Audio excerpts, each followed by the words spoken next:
The Late Night Alternative with Iain Lee on Talk Radio. We have ways of making you talk.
Is the telephone number, dear listener. It's going to be one of those shows tonight. I've just got a feeling, guys. I've just got a feeling. This is the Late Night Alternative with Iain Lee on Talk Radio.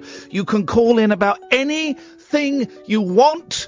Anything goes. Big, small, light, heavy, stupid, or clever.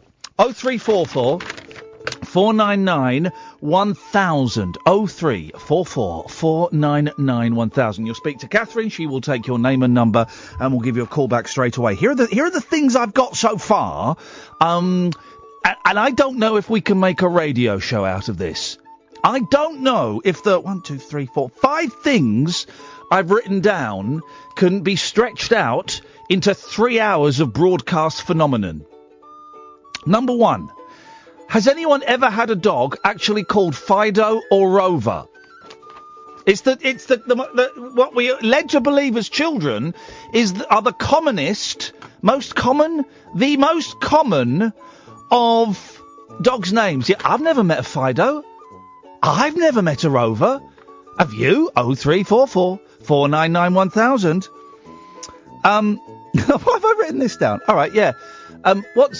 Since I discovered elasticated sheets about 5 years ago, why would anyone buy a sheet that isn't elasticated? It's not really much of a talking point, but there you go. Oh, you know the rectangular batteries, the 9-volt batteries, right? And we might need someone to try this out for us. You'd have to be over 18. You know when you lick the end of the 9-volt battery, you get like a little electric tingle on your tongue. Does that happen if you put it on your fanny? 0344 499 1000. Flipping heck, man. We'll talk about you heard the story about the sonic weapon being used. Have you heard this? Oh, mate, it's a brilliant story. Somebody in an American embassy has got brain damage after they think a sonic weapon was used on them. I think it's in China. It's the second time it's happened. There was one in Cuba, the American embassy. Someone heard a strange noise and got brain damaged. Oh, big story. Big story. You won't hear that on the MM. That's the mainstream media, because mainstream is one word. You call it MSM, that's fake news. And Brainstorm and Green Needle. It's the new Laurel Yanny. 0344 499 1000. Let's go to Dan. Good evening, Dan. Good evening, Ian. How are we? Dan, I'm tickety-boo this evening. Tickety-boo. What you got for us? Ian, I listened to XTC like you told me. Good boy, good boy. Mate, I'm loving Making Plans for Nigel. It is a tune, man. I've been listening to it all day. Okay, it's one of their weakest tunes, but okay, carry on. Do you know what? Well, I think I'm getting into them just slowly but surely. I thought, you know what? That was the first there's a few couple of songs that obviously came up first when I put them into Spotify. That came up. I was like, you know what? Why not give them a go? And they're actually quite decent. Well, here's what you need to listen to now. Go and listen to Senses Working Overtime. All right, Senses Working Overtime. Go and listen to it and give us a call back when you've heard it tonight, please, Dan. Okay, what is it? So say again? Senses Working Overtime by XTC. Will do. Thank you very much indeed. Thank you very much indeed. And then when he's done that, when he's done Senses Working Overtime by XTC, then, dear listener, then I think he might be ready for this bad boy.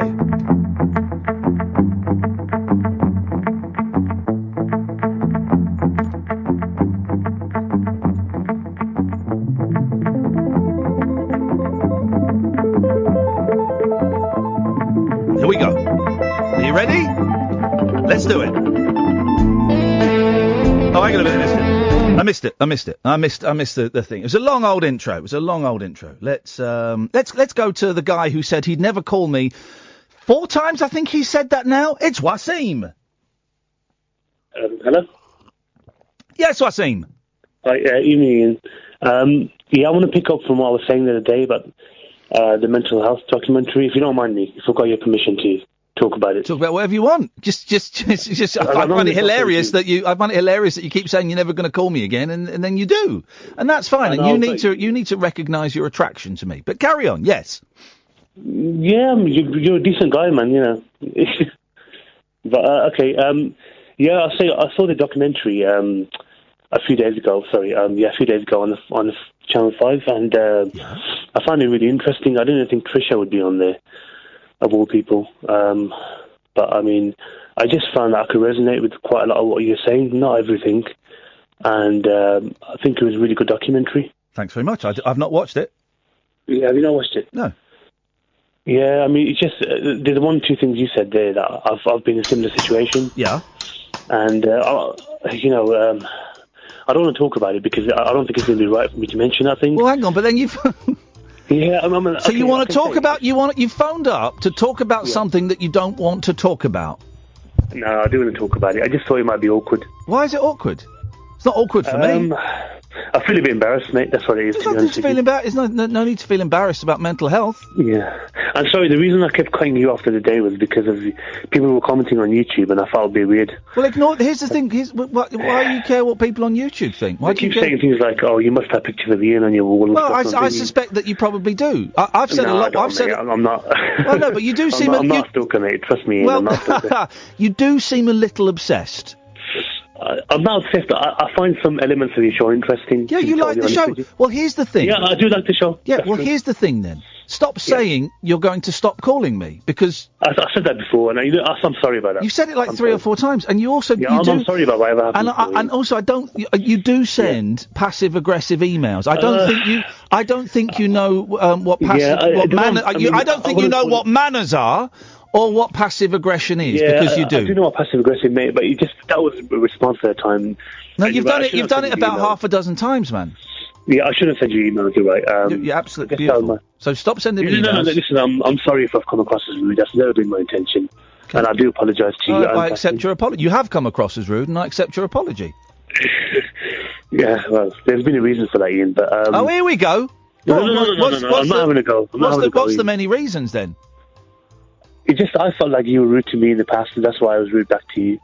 Isn't that funny? Isn't that funny? I accepted your apology, and you've instantly qualified the apology. Isn't that funny? I'm not having a dig in. I'm not having a dig. No, seriously. you are. You literally are. I've accepted your apology, and then you've had to qualify the apology. Yeah. Okay, I'm sorry. I accept your apology. Thank you. It's very kind of you. Yeah. I'm being serious. I'm not being patronising. Okay.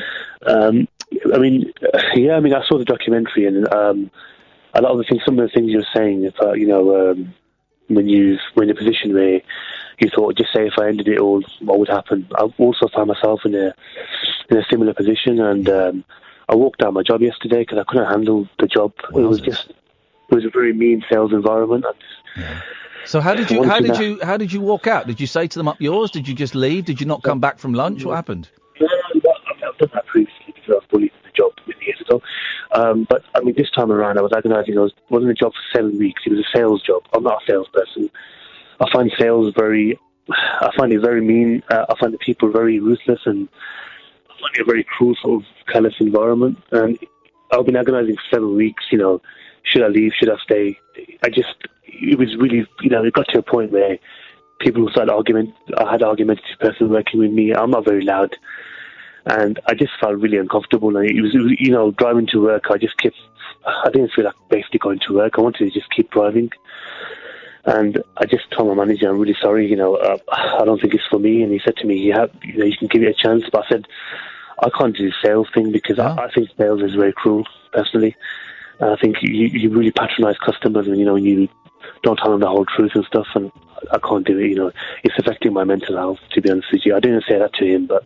Yeah. Well, good. Well, then it sounds like you've made the right decision.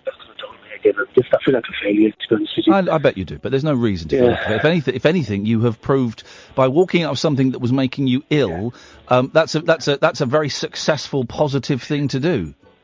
It's happened to me before as well, Ian, and... then, I've been ringing around agencies, and one or two said to me, you keep walking out of jobs, what's wrong with you? And why don't your jobs last? And people are having a go at me now. Okay. Well, listen, I'm going to play something. I want you to tell me what word you hear, all right? It's not Laurel and Yanny, okay? This is better than... You know the Laurel and Yanny thing? No, but if you play it, I might... Right, all right. So this is better than Laurel and Yanny. Tell me what word you hear, right? Okay.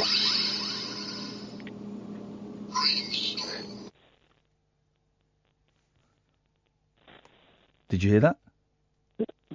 No. Okay, listen again. You're listening for the word brainstorm, okay? Listen for the word brainstorm. You ready? Here we go. Okay, sure. Did you hear that? Yeah, it was like... You heard brainstorm, yeah? Okay, I'm going to play you something else now. Now listen for the word green needle, okay? Okay. Green needle. So I'm going to play something different. Sure. Yeah, I heard that. You heard that? You heard green needle? Yep. Right, I'm going to play you the first one again, and you're listening for the word brainstorm, okay? Okay, no problem. Did you hear brainstorm? Yeah. Yeah. It's exactly the same clip. This is the nuts thing. This is the new Laurel and Yanny. It's exactly the same clip. And whichever word you think of, brainstorm or green... Honestly, this is nuts, Waseem. This blew my mind today. Both brainstorm and green needle are kind of being said at the same time, and whichever one you think of, that's the one that you hear. Yeah, it's a bit of a grey area, isn't it? No, it's a head flip. Yeah, hey, Waseem, listen. That's a polite way of saying it, yeah. Thank you very much indeed. Thanks for calling, man. Ta-ta. 03444991000. Gatford? Hi. Listen to brainstorm. Okay. Yep. Yeah, you heard that? Right. Now, yeah, you do, yeah. Yeah, now listen to green needle. You heard True. that? Yeah, it's exactly the same clip. Dear listener, right, I'm going to play, honestly, it's the same clip. I'm going to play it now. While you're listening at home, you have to think of either brainstorm or green needle, right? Brainstorm or green needle. I'm going to go for brainstorm, all Whichever one you think of, that's what you're going to hear, okay? Here we go. It's not very loud, but here we go. Spot on. Yeah, I heard green needle, because that's what I was thinking of. Isn't that funny? That is weird. Whichever one you think of out of those two, that's what you hear. When will this be investigated on Howard Hughes at the weekend? Man! Honestly, because with the Yanni Laurel thing, I think there was a little bit of trickery going on. I think it depended on where they were getting the audio from. I think there was some trickery. And also, I didn't believe the dress one either. No, I didn't believe the dress one either. I think that was nonsense. I thought something. I'm colourblind, so I assumed I was wrong. Yeah. Well. So. But this is. I'll do it one more time. So, dear listener, think of either Brainstorm or Green Needle. It's the same. I swear it's the same clip. Swear on my kid's life, it's the same clip, right? Okay. So, if you thought of one, think of the other. Here we go. Yeah. Yeah, Brainstorm. I heard Green Needle. Yeah, there you go. Isn't it nuts? It's bizarre. What is going on? I think you've opened up the dark web. Well, and you found something, and someone has contacted you from the dark web. I did. Yes. and sent you something. Just shut it, pal. That's what I think to I'm that. fairly sure you're not going to be on the radio next week now. Well, I am going to talk about sonic weaponry in a minute. Grace, a cracking. Have you heard this story about the dude? I heard it on Radio 4. It's a proper story. Go on, no, the dude. Right, hang on a minute. Tell you what, stay there, Gatford, because I want to go to the ads. 0344 499 1000. This is the late night alternative on Talk Radio. Set free your mind. Let your fancy take flight. Conversation gets curiouser by the glow of moonlight. The late night alternative with Iain Lee on Talk Radio. So someone has said there's like a tasting version of Laurel Yanni. Jenny says it's a bit like if you drink water but think milk. You taste milk. Milk, lemonade, round the corner, chocolate's made. Can we get some water, please? Gatford, do you have access to water? Me? Hello, Gatford? Yeah, I've got access. Do you want to go and get some water? Do you have access to water? Yeah, there's water in the house. Yeah. Okay, could you get some? You're going to taste my milk. Cold, I assume, yeah? Sure. Jenny Brocking. I do hope that's water you're pouring out. Yeah, definitely water, yeah. Jenny Brocking, who is at Very Atheist on Twitter, at Very Atheist. If she's wrong, guys, then we're all going to report her tweet as abusive or harmful. Do I think milk as I drink the water? Before you drink it. Okay. Think milk. Hang on a minute, stay there. Dan? Yeah, you're right. Could you chant think milk with me, please? Yeah, of course can. Here we go. Think milk. Think milk. Think milk. Drink it, Gatford. Milk. No, it's water. Hang on a minute, I've got a glass of water. Right, can you guys do chant milk at me, please? Ready, down after three. Yep. 1, 2, 3. Think milk. Think milk. Milk. No, it tastes of water. Right, everybody, report Jenny Brocking for trolling. I've got orange squash in front of me. Does it work with orange squash? Right, if you drink orange squash, but if you think of Fanta. Got ya. Fanta.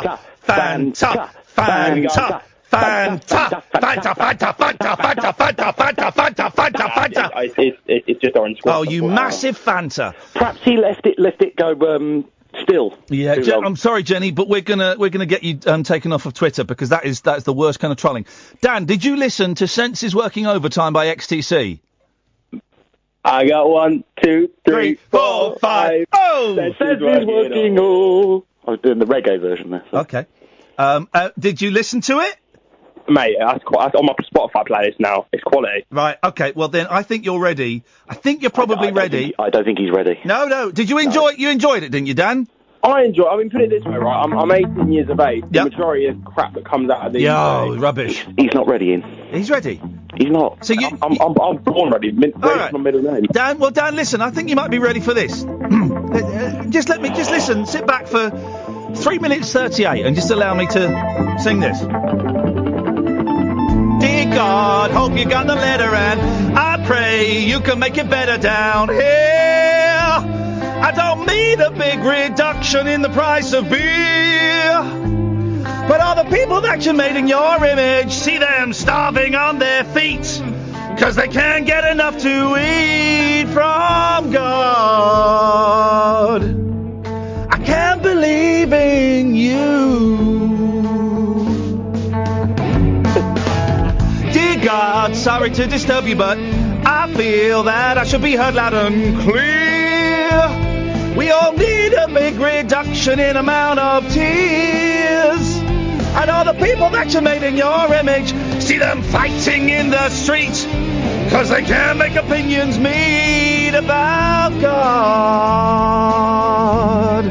I can't believe in you. Did you make disease and the diamond blue? Did you make mankind after we made you?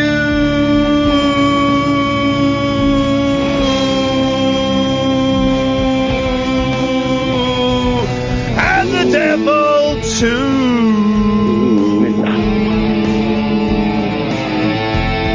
It's a pop. Hang on, I'm not finished. Only halfway through, guys. Here we go. Instrumental. What do you make of it so far, Dan? It's a bit, different. He wasn't ready. He's ready. He wasn't. He's ready. Trust me, Gatford, I know when people are ready for me to say, dear God, don't know if you noticed, but your name is on a lot of quotes in this book. Us crazy humans wrote it, you should take a look. And all the people that you made in your image still believe in that junk, it's true. Well, I know it ain't, and so do you, dear God. I can't believe it. Shut up, man. Shut up, please. I don't believe in you. Shut up. Sorry.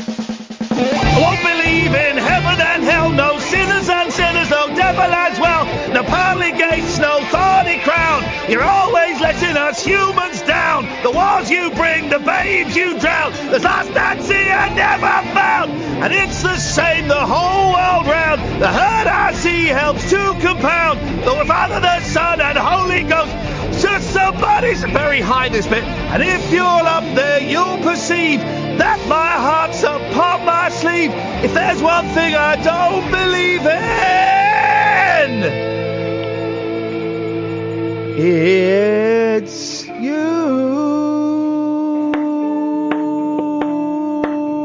Beautiful.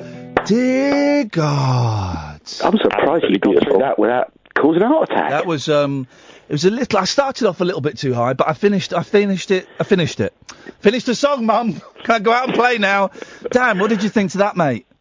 That was lovely. Thank you, Dan. No, thank you, Dan. He's a good lad, Dan. I like him. He'll go far. Gatford, what did you call in for, please? Well, I can't really remember, but you were going to talk about photon torpedoes or something? Yes, I will do in a bit. Thanks for reminding me.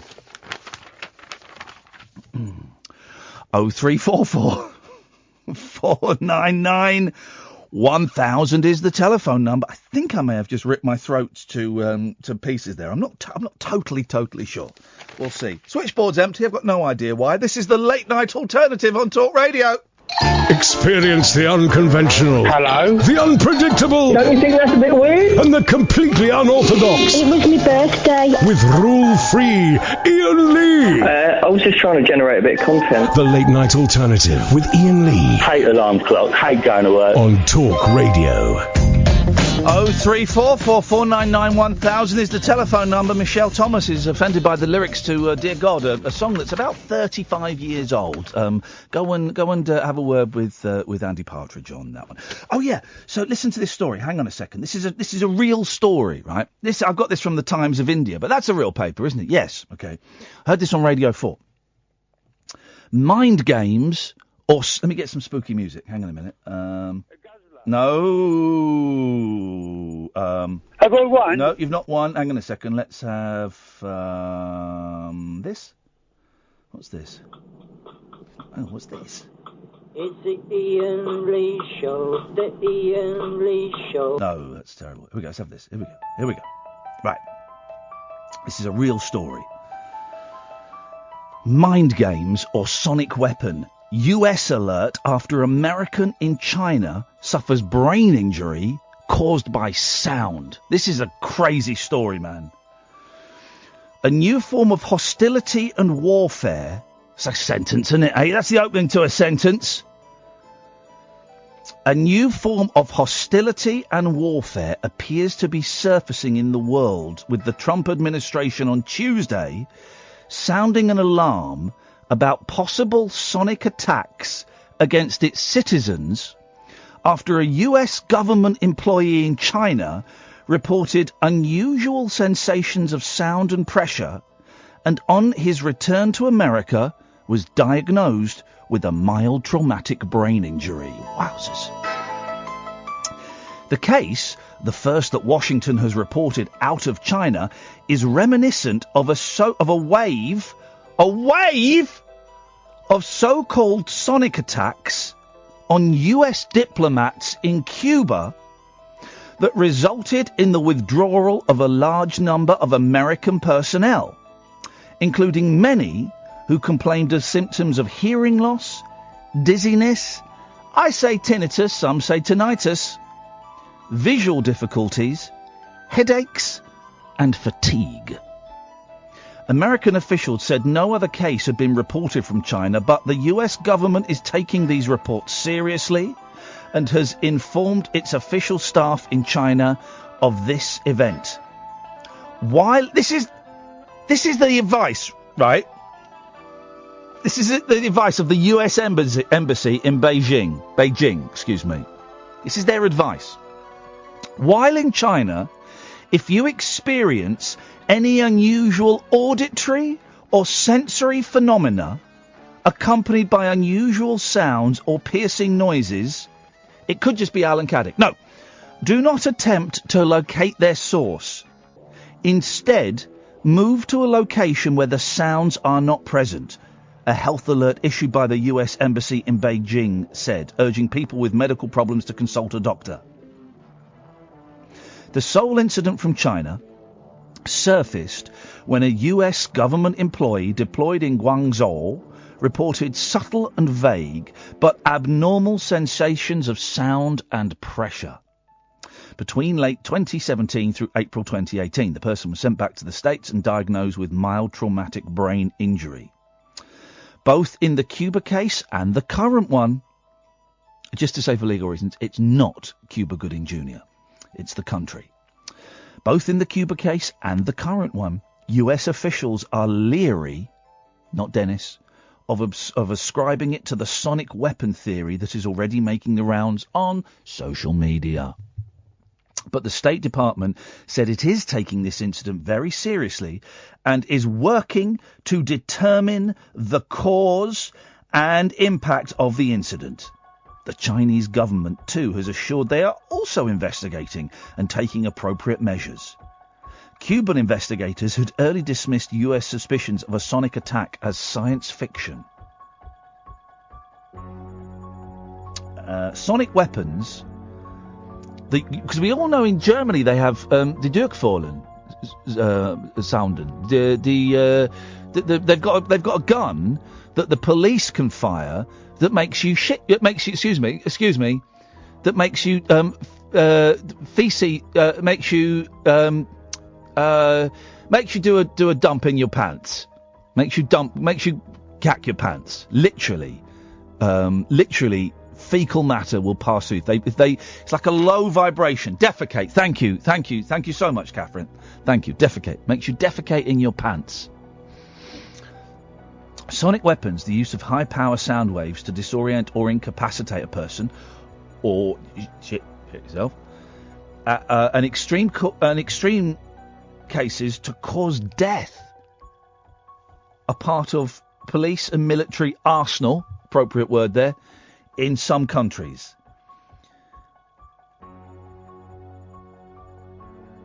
In some of the relatively benign cases, sonic devices using an ultra-high frequency blast have been used to dispense loiterers or protesters. They had that outside a shop, didn't they? In Britain, outside a corner shop. They had this frequency that you could only hear if you were called Yanni. No, that you could only hear if you were under 25. Because when you get older, the top range of your hearing goes, apparently. It doesn't for me. I'm still brilliant. I can hear everything. But for normal people, you used it, and then it got It got taken to the European Court of Human Rights, I think, didn't it? And it did. I'm sure I remember this story. So there was a corner shop that had this high sonic blast because there were kids amassing outside the front, and it drove the kids away. But then a lawyer got involved, bloody lawyers, and said it was against their human rights and that kids should have the right to loiter outside shops and pester grown-ups for cans of lager and smokes, mister. The Mosquito, that's what it was called. Thank you. So far, Catherine's two-word addition to the show, contribution to the show, have been defecate and mosquito. We're taking bets on what the third word will be. Oh, I've got the third and the fourth, and they're very, very rude. Okay, well, that's disappointing. In some of the relatively benign cases, sonic devices using an ultra-high frequency blast have been used to dispense loiterers or protesters. But high-intensity ultrasound, which can cause serious damage and even death, is not known to have been overtly used. Hang on a minute. So what they're saying is, this is the Times of India, right? What they're saying is, high-intensity ultrasound, which can cause serious damage and even death, is not known to have been overtly used. They're saying that there is a sound gun that can kill you. That is nuts, man. I want one. I totally want one. I wouldn't use it to kill, wouldn't use it for evil. I would only use it for good, and I would set it on stun. Set all phasers to stun. So there is sound technology out there, right, that has caused an American person to suffer brain damage. The Germans have a sound gun that will make you yourself defecate in your pants, defecate yourself. Fecal matter will pass. You will evacuate your bladder, your bowels. And now they're saying there's a weapon that, if used at the right frequency, can kill you? Flippin' heck, man. What is going on with the world? Well, here's a voice that makes me defecate myself every time I hear it. Good evening, Glyn.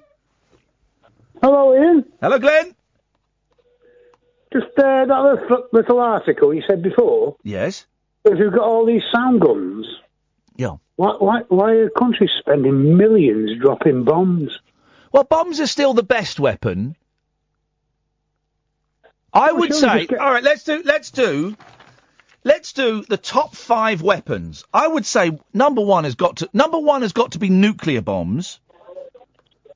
Yeah, but they don't need to launch them because you can just set them up in the fire holes and the world's destroyed. To quote Bruce Lee, the art of fighting without fighting. That's what nuclear bombs.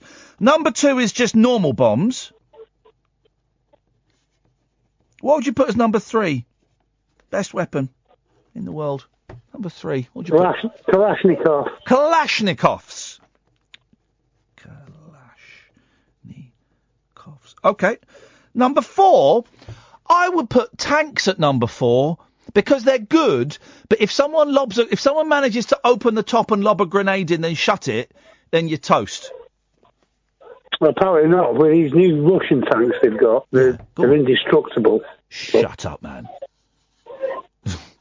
Catherine is saying that sex is a weapon. Oh, for goodness sakes. And then I'll put swords at number 5, Catherine. So this is the top 5 weapons. If you disagree, 0344 499 1000. 5, it's swords. 4, it's tanks. 3, it's Kalashnikovs. 2, it's normal bombs. And number 1 is nuclear bombs. I put number 1. Andy is saying... Andy, shut up, man. He's saying those French have a sound cannon that can demolish buildings? No. That's kind of your cue to jump in then, Glyn. Sorry, I missed that. I didn't think you were talking to me. I thought you were talking to Andy. And Andy's a texter, mate. Oh, he's a texter? He's a texter, yes. Well, what was his number 1 weapon? Yes. Sorry, Ian, I forgot. What was his number 1 weapon? OK, thanks very much for calling, Glyn. So that's how the show works. It kind of stumbles along and doesn't really make any sense and just leaves me in a bad mood. 0344 499-1000, the late night alternative with Iain Lee on Talk Radio. The late night lip service for lovers, loners, and lounge lizards. Yeah, well, where exactly is your accent from? The late night alternative with Iain Lee. So I've forgotten your name already, excuse me. On Talk Radio. 0344 499 1000. You can listen on DAB or online, or of course you can watch the show. We're in darkness tonight. I'm feeling the need to create a vibe, so we're in darkness. You can watch the show by going to youtube.com/Iain Lee, IAINLEE.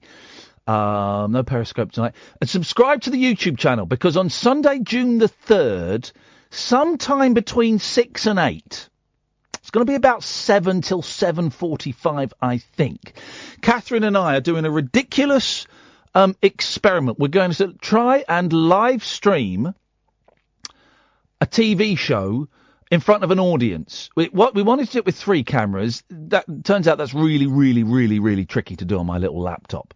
So it's going to have 2 cameras and some short films that people have made and have sent in. And there's going to be a live audience. And we've got a very, very special guest. Katie Puckrick is coming along. So if you subscribe to youtube.com/Iain Lee, you'll be able to watch that go out live. I'm going to say Sunday, June the 3rd at 7 p.m. Sometime between 7 and 8. But be prepared for it to not work as well. You know, just be prepared for that. But there are still, I think there are about 14 tickets left if you want to come down and watch the show live. The show's going to be between 6 and 8. So we'll do sort of like 45 minutes to start. We'll probably do a rabbit hole podcast, maybe with Katie to start with, which will not be part of the TV show. Then we'll have a break. Then we'll come back and we'll try and do this TV show with the clips and with Katie as a full-on guest and all of that. And as always, with all of these things, Catherine and I stick around at the end and hang around and take pictures and chat for a little bit and, you know, do stuff like that. So that's Sunday, June the 3rd, between 6 and 8. There's about 14 tickets left. If you go to ticketsource.co.uk, ticketsource.co.uk/Iain Lee, IAIN-LEE, ticketsource.co.uk/Iain-Lee. You can get tickets there, or if you go to iainlee.com and look for events. We've also got shows coming up in Brighton and in Manchester. Those tickets are on sale. Tickets for Bath going on sale soon, and we're really hoping that Glasgow and Edinburgh will be, I think, September the 2nd and 3rd. I think that's the Saturday and the Sunday, sort of early evening shows, late afternoon, sort of 4 till 6, 5 till 7, something like that. We will be coming. We're just waiting for to get the date finalised, but we will be bringing the Rabbit Hole to Glasgow on the Saturday, the 2nd of September, and Edinburgh on Sunday, the 3rd of September. So that's actually happening. And on the Friday of September, we need to do the radio show from a listener's house. If there's Oh, no, it's Edinburgh first, then Glasgow. Edinburgh, then... Anyway, we'll sort it out nearer the time, but that's happening. 0344 499 1000. Top 5 weapons. We've got swords at 5, tanks at 4, Kalashnikovs at 3, normal bombs at 2, nuclear bombs at 1. Lots of people suggesting nunchuckers and flamethrowers on Twitter. It's a phone-in show, guys. It don't count if you tweet it. You've got to pick up the telephone. Just like Daniel did. Hi, Daniel. Hello, good morning. Good morning, Daniel. Good morning, Vietnam. Yeah, we are talking. Oh, yeah, that's a great movie, yeah. Yeah, I've not seen that movie since I saw it at the pictures. And here's my confession about Good Morning Vietnam. I saw it at the pictures when it came out. I must have been 15, right? 1988, 89, right? And I came out, Daniel, saw it with some friends of mine who are cleverer than me. And I came out and I raved about that film. I said it was brilliant. Said it was clever, genius, funny. Here's the thing. I didn't really like it. I didn't think it was funny. I found it boring, and I didn't really get it. But I was saying, here's a phone in, I was saying I liked it because the people I was with said they liked it. 0344 499 1000. What have you said that you've liked just to be part of the in crowd? Call me now. Anyway, Daniel. I liked, but there's also Platoon from Oliver Stone. And when it won the Oscar for best movie, I didn't watch it. Mm-hmm. But I watched it much later one day, and I thought it's also a great movie about Vietnam War and lots of grains, in the movie. You know where Platoon is filmed? Is it Platoon? Is Platoon? No, I don't know. No, I'm thinking of Hard Metal Jacket. Hard Metal Jacket. Is that what it's called? Yeah, we are talking about sound technology, isn't it? Yes, Hard Metal Jacket is filmed in South London. It's filmed in South London, on an industrial estate in South London, because Stanley Kubrick, despite being an American, lived in Britain, and he was terrified of flying, so he made most of his movies, in Britain. I'm being called, sorry, Catherine's telling me it's called Hard Metal Full. Hard Metal Full. Sound technology, Daniel. Stanley Kubrick was interesting because he was one of the most famous guys in the film industry, but nobody would know him if you met him on the street. No, he's dead now. Yeah, he's dead now, and I think one of his last movies was Eyes Wide Shut with Tom Cruise and Nicole Kidman. I didn't see that. Was that any good? That's about swingers, isn't it? Yeah, if you like to see crystal balls in a round table, it's good. What did you say about balls in a round table? If you like to see crystal balls in a round table, it's good. Is that a euphemism? Crystal balls in a round table? Yeah, if you watch the movie, there's a scene where they have kind of a dinner room, a restaurant, and all the round tables have a crystal ball in the middle. Okay. It's not Tom Cruise's crystal balls going into a round. No, okay, fine. But sound technology is interesting. Sound technology is interesting because now there are blinds, the shutters of the windows. Yes. The shutters that can cancel noise. They block the noise from outside with the cancellation because sound waves, they are just perturbations in the matter, and so you do the opposite vibration, and you can cancel the sound. Now, from outside. Do they? Because you're funny enough, you mentioned this, Daniel. We read a story about this in the papers about 3 weeks ago that they'd made windows that you could have the window open even, but it would cancel any noise that was coming in by, I guess, putting the opposite frequency out. Exactly, the opposite frequency. Yes. How do you know about this, Daniel? Are you an inventor? Yeah, I'm an inventor, definitely. But this is interesting. My uncle is a philosopher and a mathematician, and he used to say when I was a kid, when I was 5, 6 years old, he used to say, "Hey, why this window doesn't have a system that cancels the noise with this opposite vibration?" And I grew up dreaming about these windows, and now they seem to be real. But there's another thing which is like beaming sound. Yeah. So you can imagine you go to the headquarters of BBC. Yeah. You enter there and say, "Oh, really nice. Everything is modern," and then they can beam a sound directly into your head. Wowzers. And it's technology, so nobody knows that you are hearing this thing that they put into your head. Yeah. Because it's like a laser. It beams in this direction. Oh, and no one else could hear it because it's directed straight at you. Straight to you. And this is a technology that's known for a long time, for more than 20 years by the military. Wow. By the military. It's a military technology, but it's real. I should just say, Daniel, by the way, we were talking about the noise that makes you, excuse my language, we're talking about the noise that makes you shit yourself when you hear it. I've just been reminded, of course, that's weekdays between 6:30 and 10 right here on Talk Radio in the morning. That sound actually is broadcast for 3.5 hours every single morning. So we have our hands on that technology. The greatest inventor is Thomas Edison and Tesla. Because Tesla invented wireless electricity, electricity through the air. Yeah. Wi-Fi electricity. And you can charge your phone and your car in the garage with magnetic resonance, the But didn't Tesla have all of his ideas like either stolen or bought and then locked up? But because it would have made the world a whole lot more efficient. Some of his work was lost,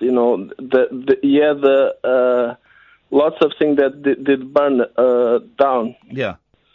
And was lost. It seems he could indeed have electricity pass through the air without any cable. Yeah. But this work of him was lost, so now we have to figure it out again. Uh-oh. What's the best thing you've ever invented, Daniel? Jessie J? That's good, but the best thing is a social network. Do you know what's my favorite social network? Is Reddit. But I invented a social network that works with a phone. You only need a phone and a phone number. You call the phone number, and you are in a conference call talking with random people. And this social network is like Facebook, but you only need a phone number. It's free. It's a landline number. So does it work? It works. You know, when you call 999, is police or ambulance or fire breaker. But if you call 345, you enter this social network. Everyone is talking in private rooms of up to 21 people. Does this actually exist now? If you call 345, it automatically puts you in this social network. Right, hang on a minute. 345. I'm calling it. Yes, but you have to say phone mobile. Right, hang on. I'm calling 345. Yes, but you have to say phone mobile. What do you mean after? No, sorry, no, it's not phone mobile. It's social mobile. Social mobile. No, social phone. Sorry, social phone. Hang on a minute. So I just dial 345 and then say social phone. Exactly, social phone. I'm going to dial it now. Hang on. 345 dial social phone. Yes, you are now on. There are 20 people, up to 21 or 20. 22 is God. I can't hear them. No, 22 is God. It's 20 or 21 people. Okay. Social phone, you know. I can't hear them. 345. Because even if you don't have reception, you call 345. It picks the network. Okay. It's a social network. It's not okay. Okay. Well, I just tried it then and it didn't work. Maybe the line was down. Maybe even if you don't have credit, it works.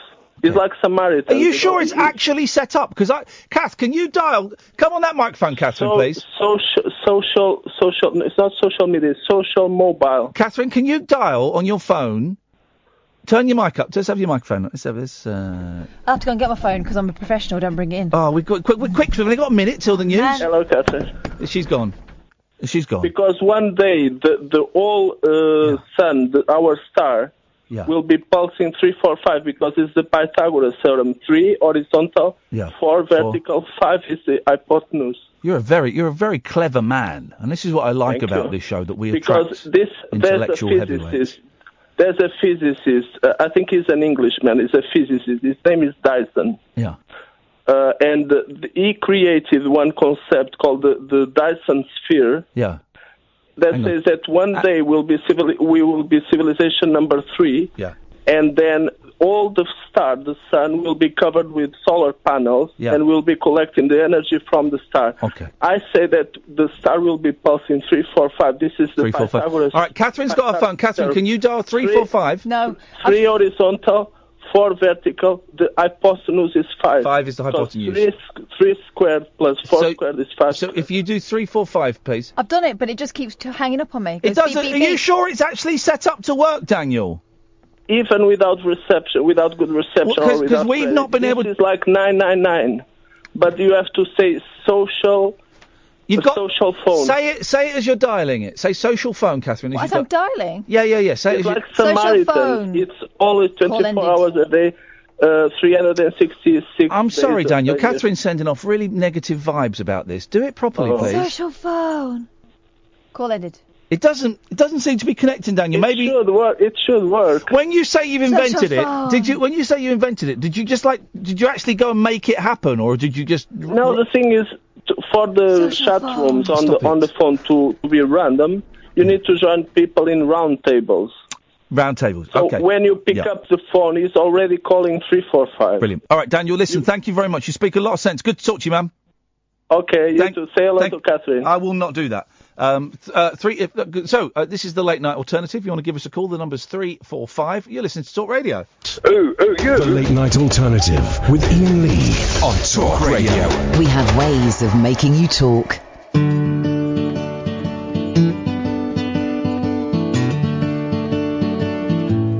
If I could hide beneath the wings of the bluebird as she sings, the 6 o'clock alarm would never ring,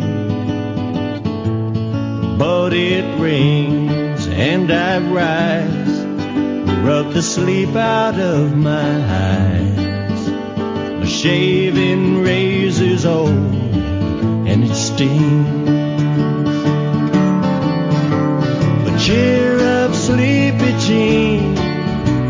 Ah, what can it mean to a daydream believer and a homecoming queen? You once thought of me as a white knight on his steed, but now you know how funky I can be. And our good times starting in without $1 to spend. But how much, baby, do we really need? So cheer up, sleepy Jean. Oh, what can it mean to a daydream believer and a homecoming queen? Cheer up, sleepy Jean. Oh, what can it mean to a daydream believer and a homecoming queen? Cheer up, sleepy Jean. Oh, what can it mean to the old lonesome picker and a homecoming queen? What's the matter with it? Cheer up, sleepy Jean. Are you real? Oh, what can it mean? Just shut it, pal. Old surfer drummer and a homecoming queen. Have I won? What are you beeping on about? Cheer up, sleepy Jean. Oh, what can it mean? Just shut it, pal. To old Nashville Carter and his homecoming queen. Oh, down at the garden. Cheer up, sleepy Jean. Oh, what can it mean to a daydream deceiver and a old closet queen?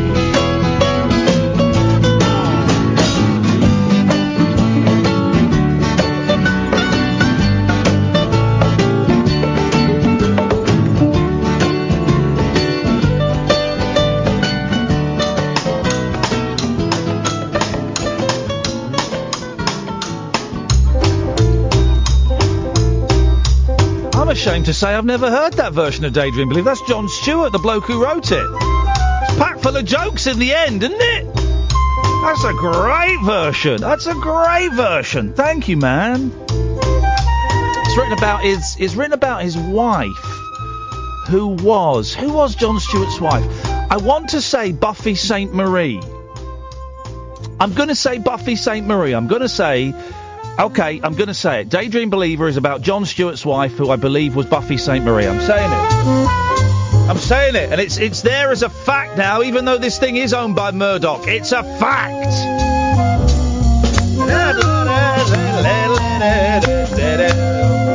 Late Night Alternative, Iain Lee, Talk Radio, 0344 499 1000. So far, we've done the top 5 weapons. Swords at 5. At 4, it's tanks. Number 3, it's Kalashnikovs. Number 2, normal bombs. Number 1, nuclear bombs.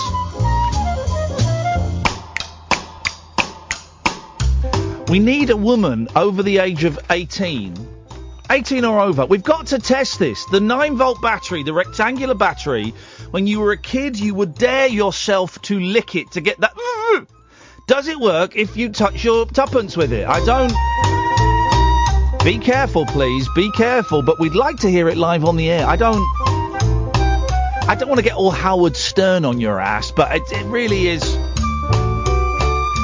Sonic weapons, Brainstorm green needles, elasticated sheets, Fido and Rover. That's what we've talked about so far. I mean, you can call in. Well, Buffy Ford Stewart is Buffy St. Marie. That's what she would have changed her name to, I think, isn't it? Find out who Buffy St. Marie is and find out if it's the same person as Buffy Ford Stewart. For goodness sakes, I don't know what's going on. 0344 499 1000 is the telephone number. You can give us a call about anything you want. Let's go to Simon. Good evening, Simon. Yeah, hi, good evening, guys.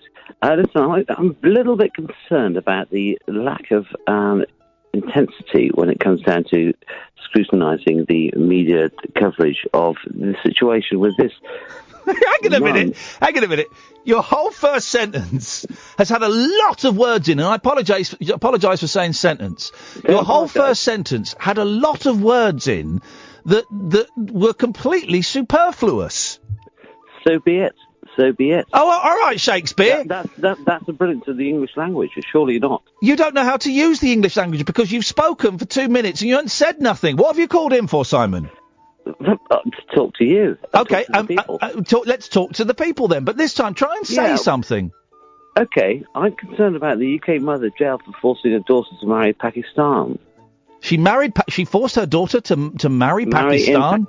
In Pakistan, yes. Okay. And, of course, I appreciate the fact that the daughter was not mentioned in this, because, of course, she was a victim. Yes. However, the appropriate position being, why is it that the mother is not named? Why do you want to know her name? Well, everybody else gets named. Well, no, not everybody else gets named. Why do you want to know her name? Personally, I don't care myself. Well, hang on. You phoned up a radio station to say that you've not heard her name and you want to hear her name. If I get a parking ticket, I'm on the register. I'm there on the register. You know, if I get done for, I don't know, drink driving or speeding or whatever, I'm named and shamed. Right. Now, this lady has actually forced a child into slavery. Yeah. Okay. And she's not even named herself. Can you work out? Yeah, of course I can. I'm a very bright man. You're not, because you've not. What was the question I just asked you? What was the question I just asked you? Can I work out? Yeah. Well, I work out. What way? What manifestation? Well, exactly. You're not that bright. Will you shut up? Will you shut up and get some manners? No, I'm going to answer your question. No, you're not. I haven't asked the question yet. Well, get on with it. Well, if you stop interrupting me, then I will. Yes, pot, kettle, black. People who say that and don't say the full sentence are dickheads, as far as I'm concerned. Well, you asked me to ask you a question. No. I've asked the question. No. You're not even answering it. No, I've not asked you to ask me a question. I was halfway through. Jesus. I was halfway. Okay, Daddy. Daddy? Yes, metaphorically. Okay. Daddy-o.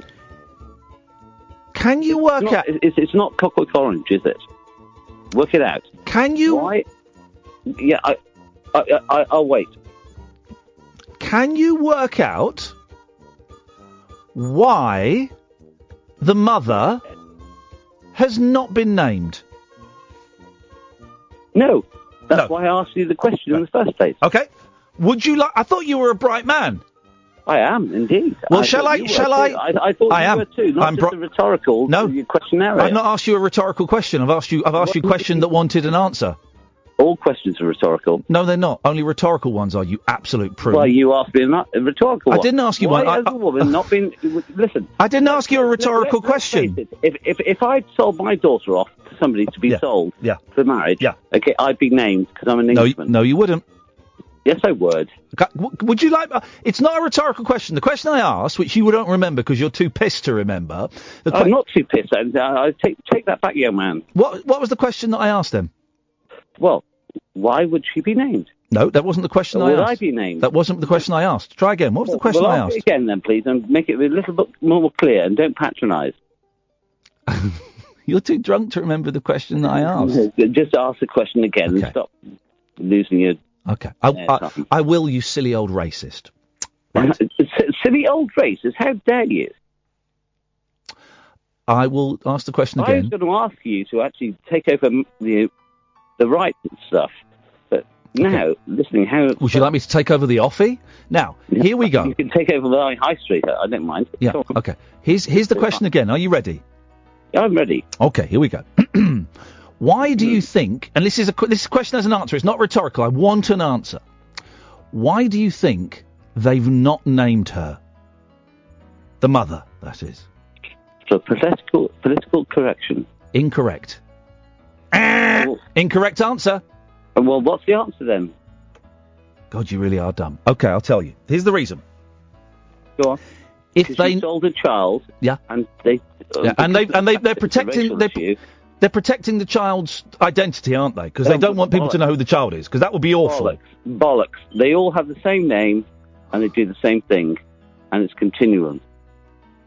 Wow.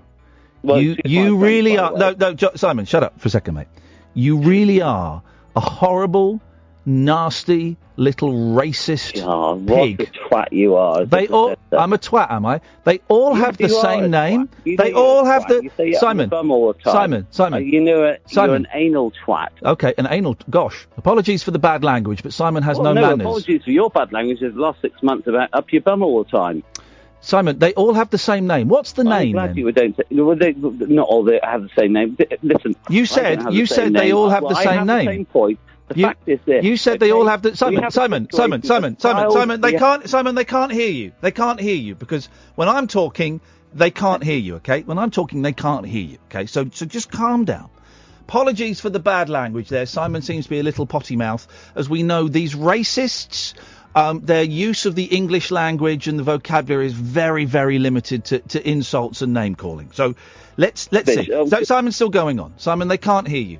I've taken you off the line. I'm prepared to bring you back, but you just got to play the game a bit. Right. There we go. He's still going. Let's wait for him to burn himself out. Let's try again. Okay, Simon. Yes, I'm here. Right. So when you say they all have the same name, I'm assuming you mean Pakistanis. So if they all have the same name, then you know the mother's name. Look, it's like calling Mr. Jones and Mrs. Jones, all right? The whole point is this, okay? There's a whole... She's not been named because she's Pakistani, according to you and your racist little thing. Here's the thing. Liz, here's the thing, racist. Listen to this. Here's the thing, you racist idiot. Listen to this. If they named the mother, then everyone will be able to identify the daughter, you absolute cretin. Nonsense. Not nonsense, you thick idiot. Say Mr. Jones, I say Mrs. Jones. You say who? You're Simon, go away. Simon, go away. You're a horrible little racist. You're upset. You're upset because... Here we go. Go on. I'm just really annoyed about child slavery. You are obviously not. You don't care. Oh, you're right, Simon. You're absolutely right. You've got me. I couldn't care less about child slavery. You've completely got me there, Simon. Well done. Thank you. You've outed me. I've got 5 of my own. 5 child slaves. Oh, but ding dong. Ding dong. So what? Simon, sober up. Stop being such an arsehole and never phone my show again. Thanks very much. 0344 499 1000. This is the Late Night Alternative on Talk Radio. Moonlit musings from mums, madams, and meat packers. Oh, never mind, I must have misheard. The Late Night Alternative with Iain Lee. The station's brilliant. On Talk Radio.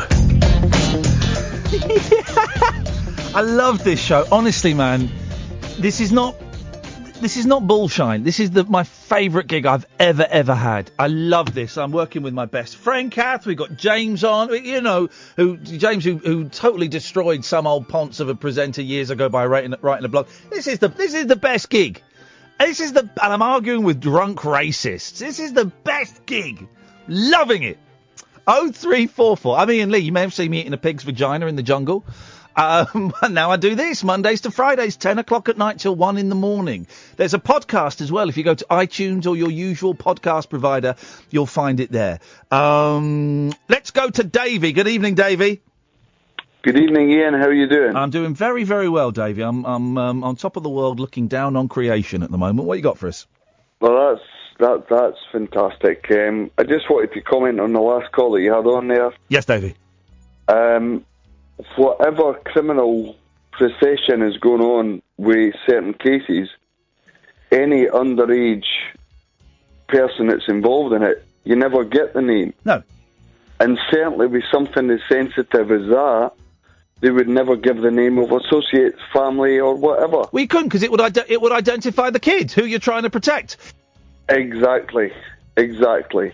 Now, the other thing I did want to ask you is that I was hoping to possibly come to your Edinburgh show. Have you got a venue picked out yet? It's going to be the Stand. Oh, the comedy club. With oh, the Stand Comedy Club. York Place. It's going to be this. I think so. Yeah. I'm just emailing them, and they've just given us a list of dates, and we've just gone back with the dates tonight. So hopefully, I think it's Saturday, September the 2nd. It'll be like an afternoon show, like 4 till 6 or something. So yeah, it's happening, man. As soon as the tickets are up for sale, we will let you guys know. Right, that's perfect. You know what's quite ironic about that, though? Go on. You won't be there then. No. Oh. Is that's possibly going to earmark about the last time I called in and got on the air with you, and that's nearly my birthday time. Happy birthday, Davey! Not yet, though. September, no. So. Okay, well, we'll turn it into a Davey birthday celebration bonanza. Oh, no. No. Oh, yes. Hey, listen, Dave, it'll be nice to meet you and shake. Me and Kath always at these gigs, we stick around for about half an hour, 40 minutes afterwards. We shake hands, we have pictures taken, and we say hello to everyone. So if people are putting money in our pocket, the least we can do is look you in the eye and shake your hand and say thank you very much. So we will be around afterwards. Yeah, but then it's not a point in me putting money in your pocket. It's a point in me... Oh, it's a metaphor. Seeing the entertainment that I listen to 3 nights a week live. Whoa, dude. We're on 5 nights a week. I know, but I work night shift Monday, Tuesday, so I didn't get to hear you until Wednesday, Thursday, Friday. I would suggest you quit your job, mate. You've got to work out what's more important, your job and buying food and paying your rent, or listening to this rubbish. Oh, man. I'll get a slice of your royalties. I'll be able to quit tomorrow. Mate, you listen. I'm glad you can listen 3 nights a week, and hopefully you'll be able to come and see us. I can't wait to go to Edinburgh. I love Edinburgh and I love Glasgow, and we've taken too long to sort this out, and I'm a little bit embarrassed, but we'll make sure it's a lot of fun. Don't be embarrassed, man. You'll be warmly welcomed. I'm tempted as well for either Glasgow or Edinburgh, and I need to speak to Kath about this. Maybe Edinburgh. Tempted to organise a game of tag as well. Maybe Saturday morning or something. We'll have a think about it. You know what you could do? Yeah. If you were going to do that, and what you wanted to get an audience from both sides, is you could do it and locate it close to the Falkirk Wheel. Oh. Which is middle ground for both sides. We might do that. What do you call tag in Scotland or in Edinburgh? Well, what we used to do in the playground was British Bulldog. Oh, no, we're not playing that. The same thing. No. However... No, British Bulldog's the violent game. No, tag is where you just hit someone. You hit or had or... But, however, if somebody tags you, you can't tag your butcher, eh? Well, there you go. Davey, that's the old style. Yeah, if someone tags you, you've got to be in by 7 o'clock at night. Davey, thank you for that. I look forward to seeing you in September. We'll speak to you before then. 0344 499 1000. Good evening, Deborah. Hello. Hello, Deborah. Hello, my darling. Right. Yes. We all go for an Indian and a Chinese. Yes. But... Yep. Paki's a racist slur. All right. As I heard Dr. Adebayo say on BBC London last night after someone said that word, what's your language? Right. We can't say that word. Why? You can't. Well, I'll tell you why in a second, but I just need to apologise if anyone was offended by that word. We don't use that word, and that's not appropriate language. Well, I'll tell you why. Because an Indian or Chinese is descriptive of the meal you're going to. There is an abbreviation for Chinese that we don't use anymore. Please don't say it, but there is an abbreviation of Chinese. But Deborah, sorry. Right, that's a double. No. It's not. It's not funny. It's not funny. I dumped that one. Flipping it. We did it. We broadcast into the terminally stupid tonight. Right. Flipping heck. I cut her off. I dumped her and cut her off. Right. Apologies for the P word getting out. Apologies on YouTube. You would have heard it's a word that's slightly less, as I found out in my broadcasting history when I played Melting Pot. The abbreviation of Chinese is slightly less controversial, but I still feel very uncomfortable with it. You wouldn't, and also it's completely different. You're comparing lemons with fish, right? Is that the phrase? Because you would say if you're going for a Pakistani meal, I'm going out for a Pakistani meal. I'm going out for a Pakistani. I'm going out for an Indian. People don't really go for a Pakistani. They go for an Indian. And the whole Indian subcontinent has kind of been lumped together. You know, you say you're going for an Indian or a curry when you could be going for a Bangladeshi or a Bengali or a Pakistani or whatever. But also the abbreviation of Pakistani is used as an aggressive, demeaning term. It comes from a place of supposed superiority, white superiority over, a minority, or it's a racially abusive term, like the M word is, right?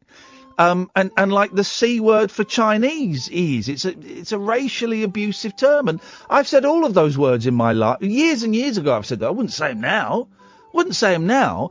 And that's why black people can say the M word, because they're claiming it back. I know of Pakistani people that call each other the P word. They're allowed to do that. This will get more of the idiots phoning. But why is a black person on there call each other M this and M that? What if I want to say it, I'm a racist? Yeah, because black people use it to claim the word back. Because it's used as it has been used in the past to demean people who are in socially inferior positions. And by that, I mean, for years, black people were slaves in America and in Britain and in parts of the world. So the M word is not a term of endearment, guys. It's not a loving term of endearment. It's kind of, as I say, it's kind of like queer. It's not quite like queer.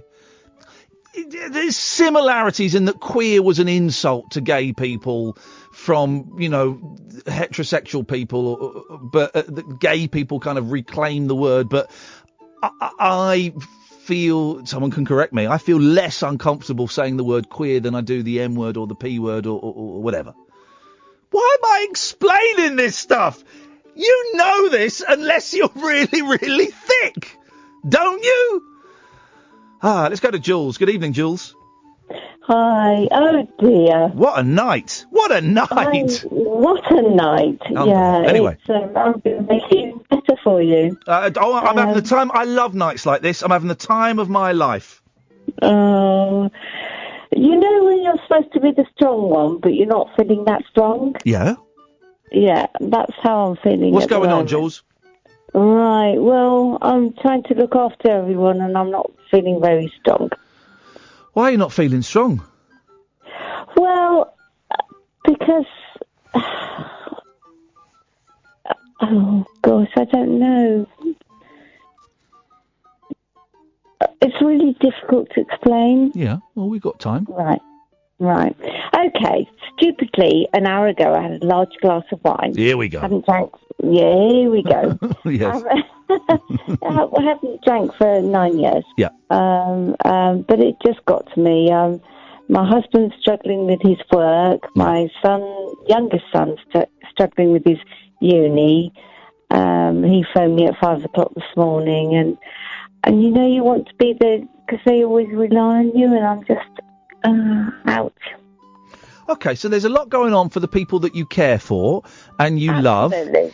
love. And it's a lot for you to try and maintain and keep it.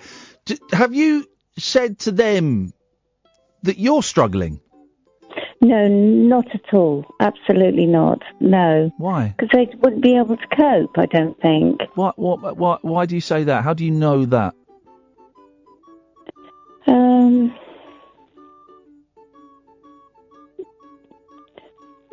Well, it wouldn't be fair, would it? I'm going to keep bombarding you with this question because my kids do it a lot and I love it actually because it really makes me think, why wouldn't it be fair? Right, because I'm the one there that's always strong for them. I've got 3 kids. Yeah. I'm 57, okay? Yeah. I've got a 28-year-old, a 25-year-old, and a 19-year-old. Yeah. And they just absolutely rely on me. I gave up work when my eldest son was born. So I used to work for LBC. Oh, did you? Yeah. What did you do for LBC? Radio. I was on only as a receptionist. And I work for... It's a very important job, you know. Yeah, absolutely. And Devon Radio. Yeah.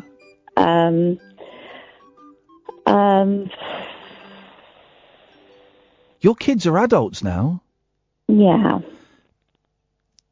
They should be able to. Don't like saying should because we all do things differently at different periods in our life. But one would imagine that the adults, particularly the eldest two, but they will be able to understand that you struggle from time to time as well.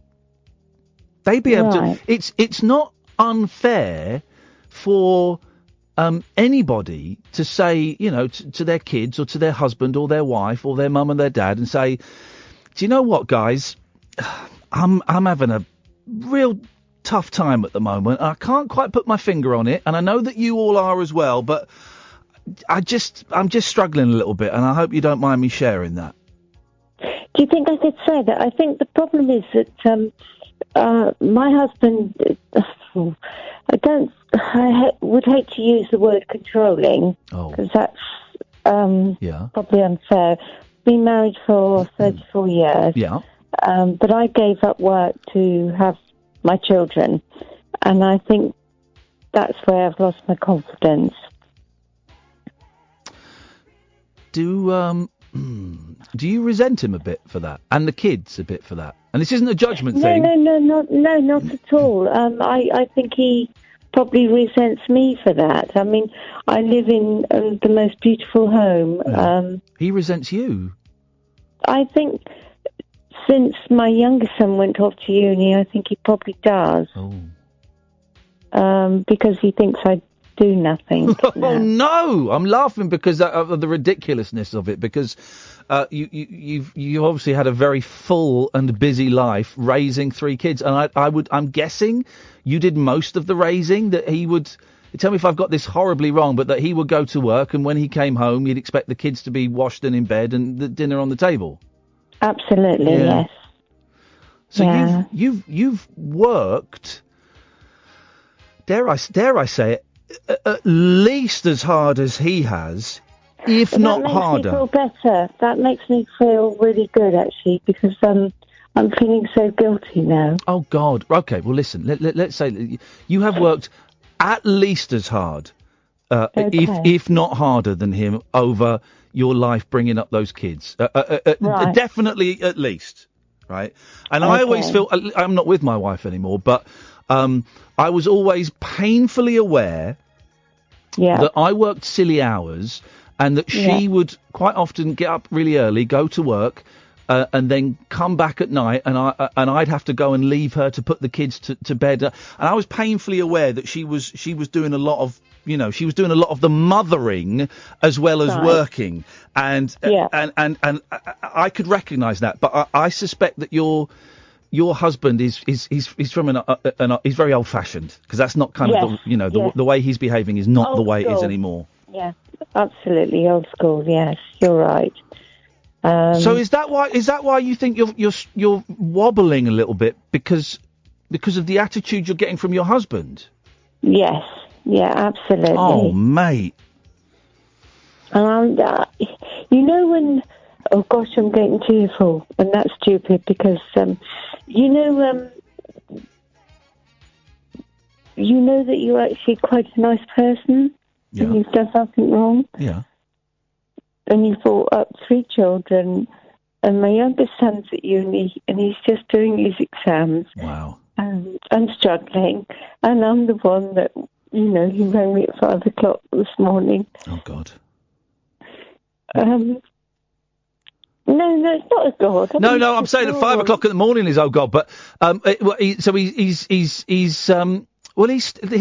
wonderful thing, right? And this is why I'm envious of my wife, right? Okay. Because we've got boys, and they will always be, even at 17, even at 25, even at 35, they will always be mummy's little boys. Absolutely, and she will always be their mum. And it is, I think that children, particularly boys, but boys and girls, have a really different relationship with their mums than they have with their dad. It's a far more intimate relationship with their mums than it is with their Do you dad. think so? Oh God, Do you think so? Yeah. From what I've seen with my kids, and from my experience of my relationship with my mum versus my sisters and my relationship with my dad, yeah, definitely. Everyone, when I'm ill, I want my mum. When adults are ill, they want their mum. Absolutely, you're totally right. Of course I know. they do. Yeah. Yeah. Oh, well, dear. how do you get on? So are they all sons that you've got? No, I've got a son of 28, Right. a daughter of 25 who's got married in September. Okay. Who's she's wacky and I absolutely adore her. Good. And then my youngest son who's 19. How about, and you know what? It possibly might be inappropriate to talk to your youngest son, particularly if he's got exams coming up, right? Might be. I don't know the relationship. In terms of you saying how you're feeling, because you're right, when kids are away from home, and 19 is still a baby, Yeah, absolutely. And he's got exams and stuff. But could you talk to the eldest son and the daughter, possibly, and just share with them, honestly, what you've shared with me? You want to protect them, don't you, though, Ian? 28 and, what was it, 28 and 23? 25? Yeah, my daughter's 24. 28 and 24. They're adults. Yeah. She's getting married. Yeah. They can handle, and I suspect they would appreciate Mum saying, oh, God, I'm struggling a bit. This is how I feel a bit flat. Yeah, no, I won't keep you too much. Sorry that your poor listeners, but I think it's quite important that I talk to you about this and to your listeners, because the thing is that I stupidly gave up my career to bring up 3 children. Do you regret it? Well, only in the fact that I've lost all my confidence, because I'm not the breadwinner. And, my husband, I'm totally rely on his money. Yeah, that I can imagine is quite worrying. Where do you see yourself in 10 years' time?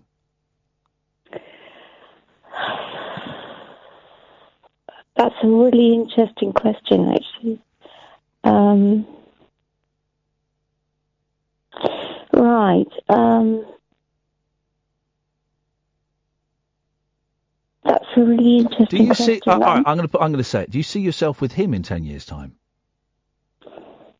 Probably not. Well, I don't know, because I'm too frightened to leave him, because the kids will blame me. God, you really have lost your confidence, because that's about the third or fourth thing where you've assumed that that you're the bad guy. I'm not saying there is a bad guy. There doesn't necessarily have to be a bad guy, but it's the third or fourth thing you've gone, I can't do that because people will think badly of me. Yeah. And sometimes, I'm not telling you to leave your husband. I'm not telling you to stay with your husband. No, but I promise you. I'm going to interrupt you, Ian. Go on. I'm really, really sorry, but it's I promise you that I'm actually quite a nice person. Yeah. You sound delightful. Do I? You sound delightful. Yes, you sound absolutely delightful and brilliant. And you're making me think of my mum. You're significantly younger than my mum, but you're making me think of my mum. And I wish that at times when she has had stress and unhappiness, I find it really hard. My mum is very unhappy. She's not had the best luck in her life. And I've really tried to get her to share with me how she's feeling and why she's feeling down. And she won't. And that's her choice. No, that's because we're like old school. Yeah, I think so. And the reason why she wouldn't is because she wants to protect you. I think you're right. I think there's certainly an element of that, and that breaks my heart. Because I couldn't fix anything, I couldn't do anything, but you know that you share a problem. A problem shared is a problem halved. I don't know if it completely halves it, but there is some truth in that truism. Yeah. I think I know deep down inside that if I was to divorce my husband, it would break the kid's heart. So I'm trying to, be brave for them. May I suggest, and I hope this isn't crossing a line, that their hearts would be broken more if they knew that you were staying in an unhappy situation for their benefit. It's not like they're 12, 13, 14. You know, there's a big, and I'm not telling you what to do, Jules, for a second. I'm not. You know, I'm just putting all this out. Getting divorced for me it's horrendous. I'm not going to lie. It's horrendous. And I've got 2 little boys, and it's horrendous. Yeah, but absolutely. I have to have faith that at some point, once I get through all of this, I'm going to be happier, which means I'll be a better dad, which means my kids will be happier, which means that my soon-to-be ex-wife will be happier. You've got to think about your heart, man. You've got to think about your heart, Jules. Yeah, absolutely. You deserve to be happy. But the guilt. Yeah, I know. I can hear myself speaking to you, and I feel so, melodramatic and guilty. No, well, you don't sound melodramatic. You sound like a human being who's going through a thing that, as I found out, loads of people go through. Don't make it easier to know. And the guilt thing isn't yours. Someone somewhere, your dad, your mum, your husband, someone somewhere is making you feel guilty. You've got nothing to feel guilty about. I suggest that it's years of being at home and, having to have the dinner on the table is making you feel guilty. Well, I won't keep you for too much longer, but keep as long as you want. I lost my younger brother 5 years ago. He was 5 years younger than me, and he died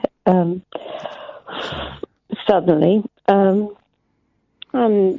again, I've always been the you had to be the solid one for the family. Yeah, absolutely. Yeah. And I can hear myself now, and I'll be so embarrassed because it's. You've got nothing to be embarrassed about. You're speaking very honestly, and lots of people listening will be identifying with you. Do you think so? Oh, I know so. And you sound like a really decent human being. You sound like a brilliant mum. You sound like you made some really big, tough decisions in your life that were for the benefit of your family. Yeah. And that's to be respected. But you, Jules, even though you don't believe it, you deserve to be happy, and you can be happy. Right. You can be happy. I'm just frightened of. I'm just a bit frightened. I know. Life is frightening. You haven't got to do anything tonight. You haven't got to do anything this month. You haven't got to do anything this year. No, that's right. But it's. Just think about that question. Where do you don't answer it now, but just think, where do you really see yourself in 10 years' time? And I asked myself that question a couple of years ago, and I had to be honest, it wasn't in the home and the situation I was in then. I couldn't see it. Yeah. So just have a think. No, you're absolutely right. I mean, the awful thing is that I feel completely spoiled because I've got this lovely. I mean, you honestly, if you could see my house, it's I live in great big Georgian property, swimming pool, etc., etc. When was the last time you used the swimming pool? Last night. Did you? Yeah. Flipping heck! Look at you little raver! Wowzers! Oh, I know. Okay. But my husband came home tonight. It's just, yeah. Go on.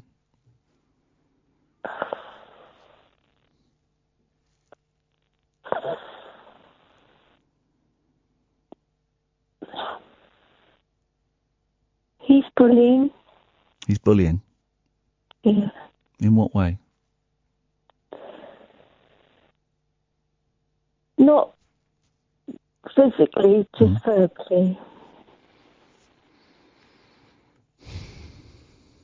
Has that been going on for a while? Oh, yeah. And you don't have to go into the specifics, but what is kind of putting you down and telling you you're worthless, that kind of vibe. Yeah. Yeah. And I'm guessing that you kind of believe the stuff he says. Yeah, I've just got so low that... Mate. Here's the thing. I think you believe the stuff he says, but I also know, because you've made this phone call, that there is a tiny, tiny little ember within you that knows that what he is saying is bullshit, and that you are better than that, and that you are precious, priceless and valuable, and that you are I bet you're an amazing mum. The care that you're expressing for your kids in this phone call tells me that you are an incredible mum. I bet you're a proud mum. Absolutely, yeah. And you do not deserve to be treated like a piece of shit. Excuse my language, but you do not deserve it. No one deserves it. No one deserves to be belittled and bullied in their own home. Swimming pool or not, you'll be all right without a swimming pool. Yeah, but I'm frightened what's going to happen, because you'll wipe the floor with me. Say that last bit again, Jules. You'll wipe the floor with me. What do you mean, wipe the floor with you? Do you mean financially? Do you mean... What do you mean? Because I'm not as bright as him. Not as bright as him?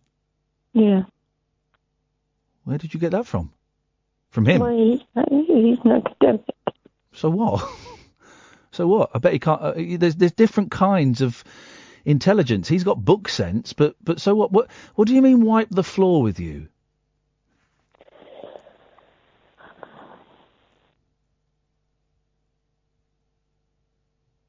Gosh, I'm so sorry. You've got nothing to apologise for. Honestly, absolutely nothing to apologise for. I'm just... the phrase wipe the floor. I didn't quite understand that.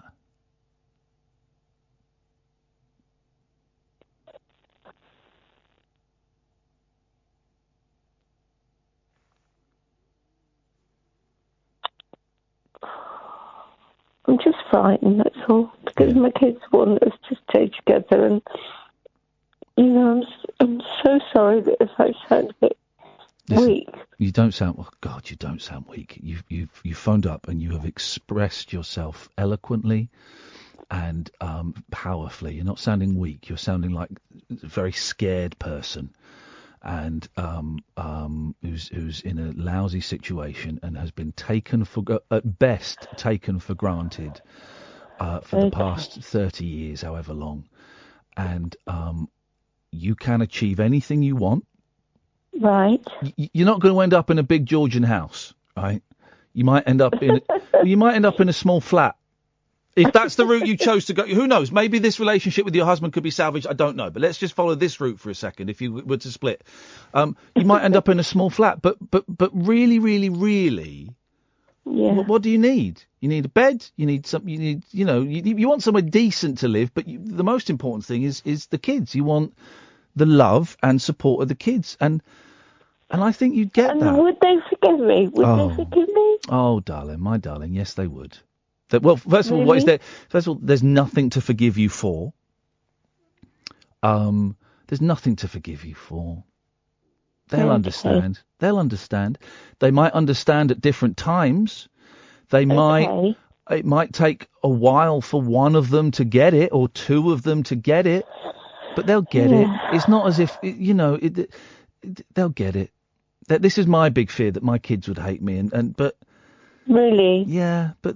They get it, and yours are adults. Yeah. They'll understand. They've got nothing to forgive you for. Right. They'll probably, I would imagine that at that age, they'll probably be friendly with you and friendly with your husband. And that's fine. That's fine if that happens. It's still their dad, and you're still their mum. Yeah. I suppose I'm just old school, and I feel really guilty that. I want to keep it together, but he says such horrible things, and I can't do it anymore. That's all. Darling, you shouldn't have to do it anymore. You don't have to do it anymore. Have you got any friends that you can talk to about this? Yeah, absolutely. You have? Yeah. Oh, that's brilliant. Oh, that's good. That's okay. Well, that's better than I was expecting. Right. Okay. Well, then maybe you could ask one of your friends if you could meet them for a coffee or something. Yeah, I will do. But it's just like you don't want to burden them. Oh, God. Sorry. No, I know. And I totally understand what you're saying. Your friends won't think it's a burden. Yeah. Your friends won't think it's a burden. They'll be really pleased that you could share it and disappoint. Oh, where's she gone? Jill? No, I'm here. What happened there? I don't know. Well, there was some weird noise. I thought you were blowing your nose or something. It's a strange noise. Jules, listen, I'm going to go because I've got to go to the news. I missed all the adverts, but that's fine. But listen, please don't apologise for calling me. I've really enjoyed talking to you because you've made me think a lot about my situation, which is really helpful to me. Lots of people I'm getting loads of texts and tweets from people saying, good on you, Jules, for calling in. Really? Oh, yeah. And you can call in any time you want, and we will jump you to the front of the queue whenever you call in. Oh, that's so sweet. Thank you so much. I wish you the very best of luck. All right, lots of love. You're a good human being, Jules. Take care. Bye-bye. Bye-bye. Man, huh? Life. That's life, isn't it? Oh, Lino, stop being such a big baby. That's life, isn't it? What a lovely lady. What a lovely human being going through torment. Evening, Hannah. Have you got a battery? I do, yes. Are you going to try the experiment for us? Yeah, I couldn't find it for a while. I had to look in the man drawer, couldn't find it. What are we talking about, the battery or the battery? The battery, Yep, not your tuppence, yes. And I found one in the fire alarm. Oh, hey, that's good. Yeah, that's it, guys. Don't forget, take your batteries out of your fire and smoke alarms. Testers. Yes. So here's my theory that if you've got a rectangular 9-volt battery, you touch it with your tongue, you get electric tingle. I'm wondering if you touch your tuppence with it, do you get the same tingle? Away you go, Hannah. Yeah, 1 second. Hold on. Here we go.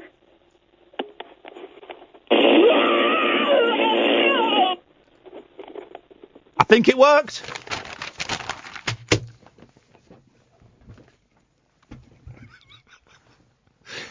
And those two calls are why I love this show so much. Those two calls are the reason I love doing this. Absolute load of old nonsense. Oh, man alive. Tony and Nick, stay there. I know you've both been waiting for ages. I promise you we'll come to you straight after the news, but I've missed all the adverts and I'm sure you'll understand why. We have another hour of this until Paul Ross comes in at 1 o'clock. If you want to give me a call, you can call up. It's generally free, most packages, pennies at most.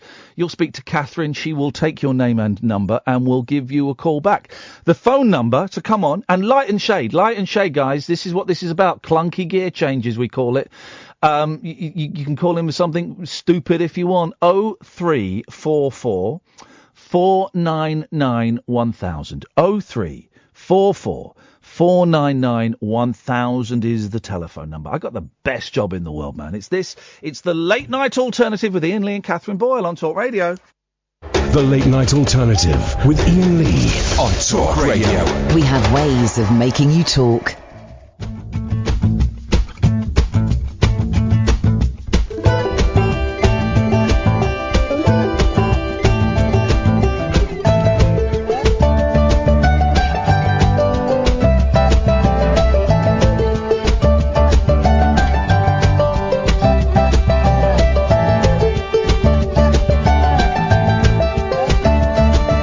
Talking away, I don't know what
play my worries away. All the things I've got to remember, shying away. I'm gonna take on me, take on me, take me on, take on me. I'll be gone, and I can't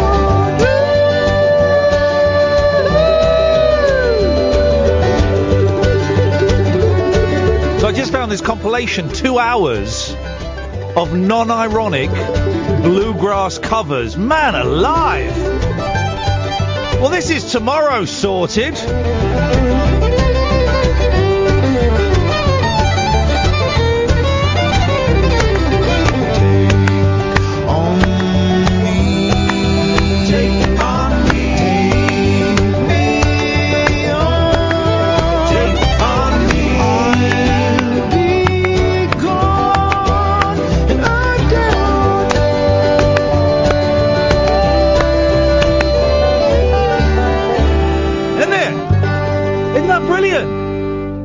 It's on YouTube.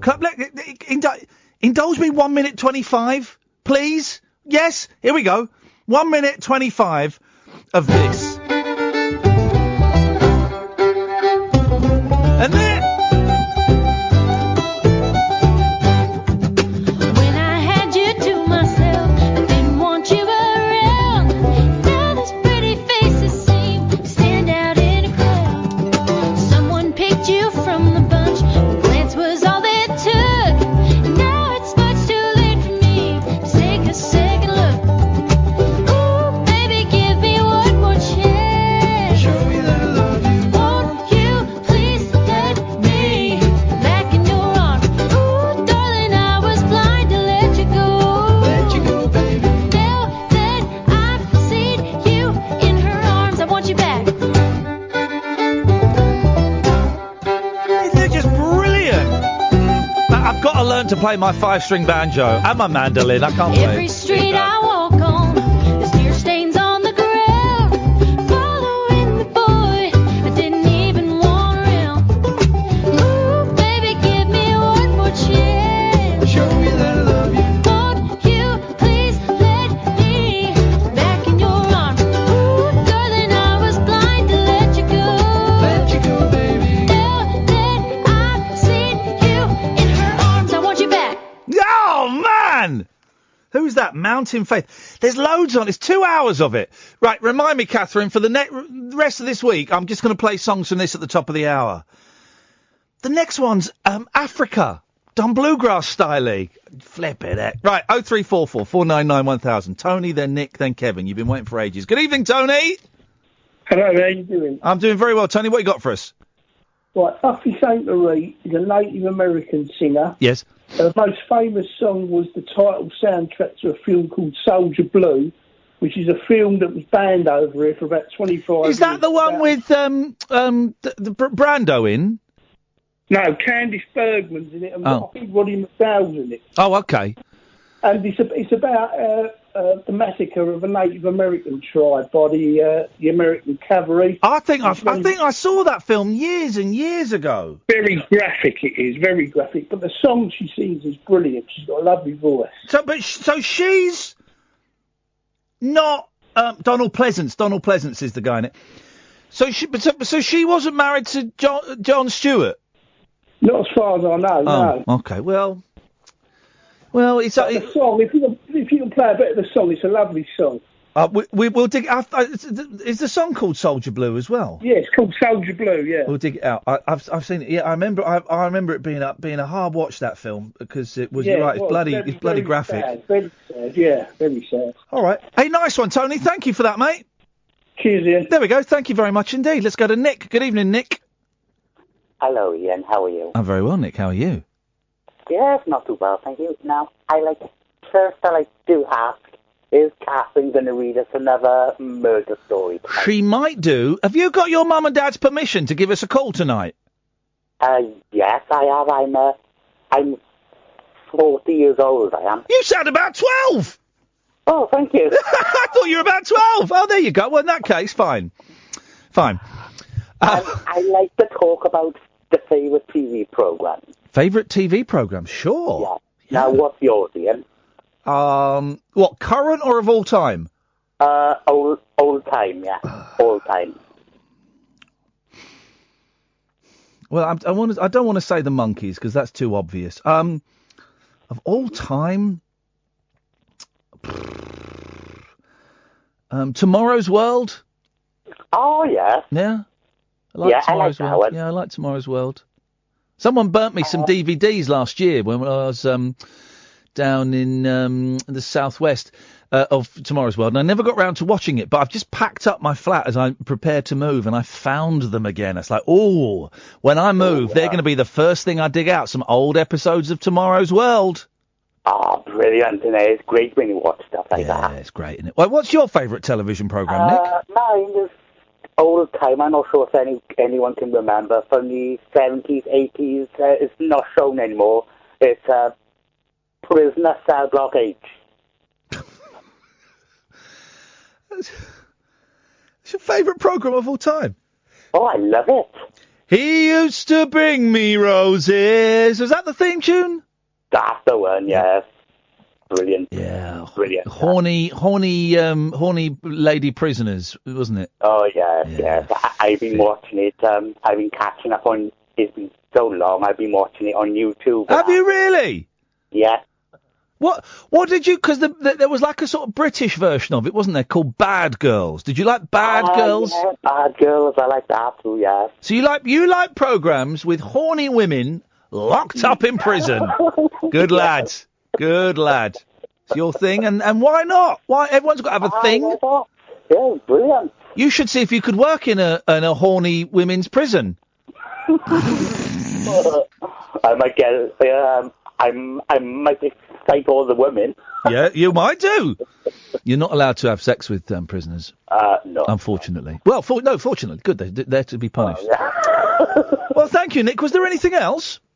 No, that was it. For now, Ian, and I give you all back in the week. Nice to talk to you, mate. Thanks very much, Nick. Nice to talk to you. 0344 499 1000. Good evening, Kevin. Evening to you. Well, good morning, actually, now, Ian. Well, it's good evening because you've not had a sleep. Okay, yes, that's quite true. Well, I don't have a clue with the music, by the way. No. First of all, I want to say full respect to the lady caller who rang in. I'm sure the chat helped or will help her in the future. It's been advertised quite a lot this week about the sort of depressive neurological awareness week. Isn't it Dementia Awareness Week or Alzheimer's Awareness Week? Something like that, I think. Yeah. Some sort of. I've certainly chucked a few quid at promoting it. I've heard it on other radio stations. I've seen posters and things up. Yeah, so they're getting the word out. Yeah, something along those lines. Yes. But I know they're promoting it this week, aren't they? Yeah. Well, I think I'll find a number tomorrow, Ian, and give them a ring. And what will you say to them when you ring them up? Well, first of all, the number is to the AA. And this isn't about my car breaking down. No. Do you get my drift?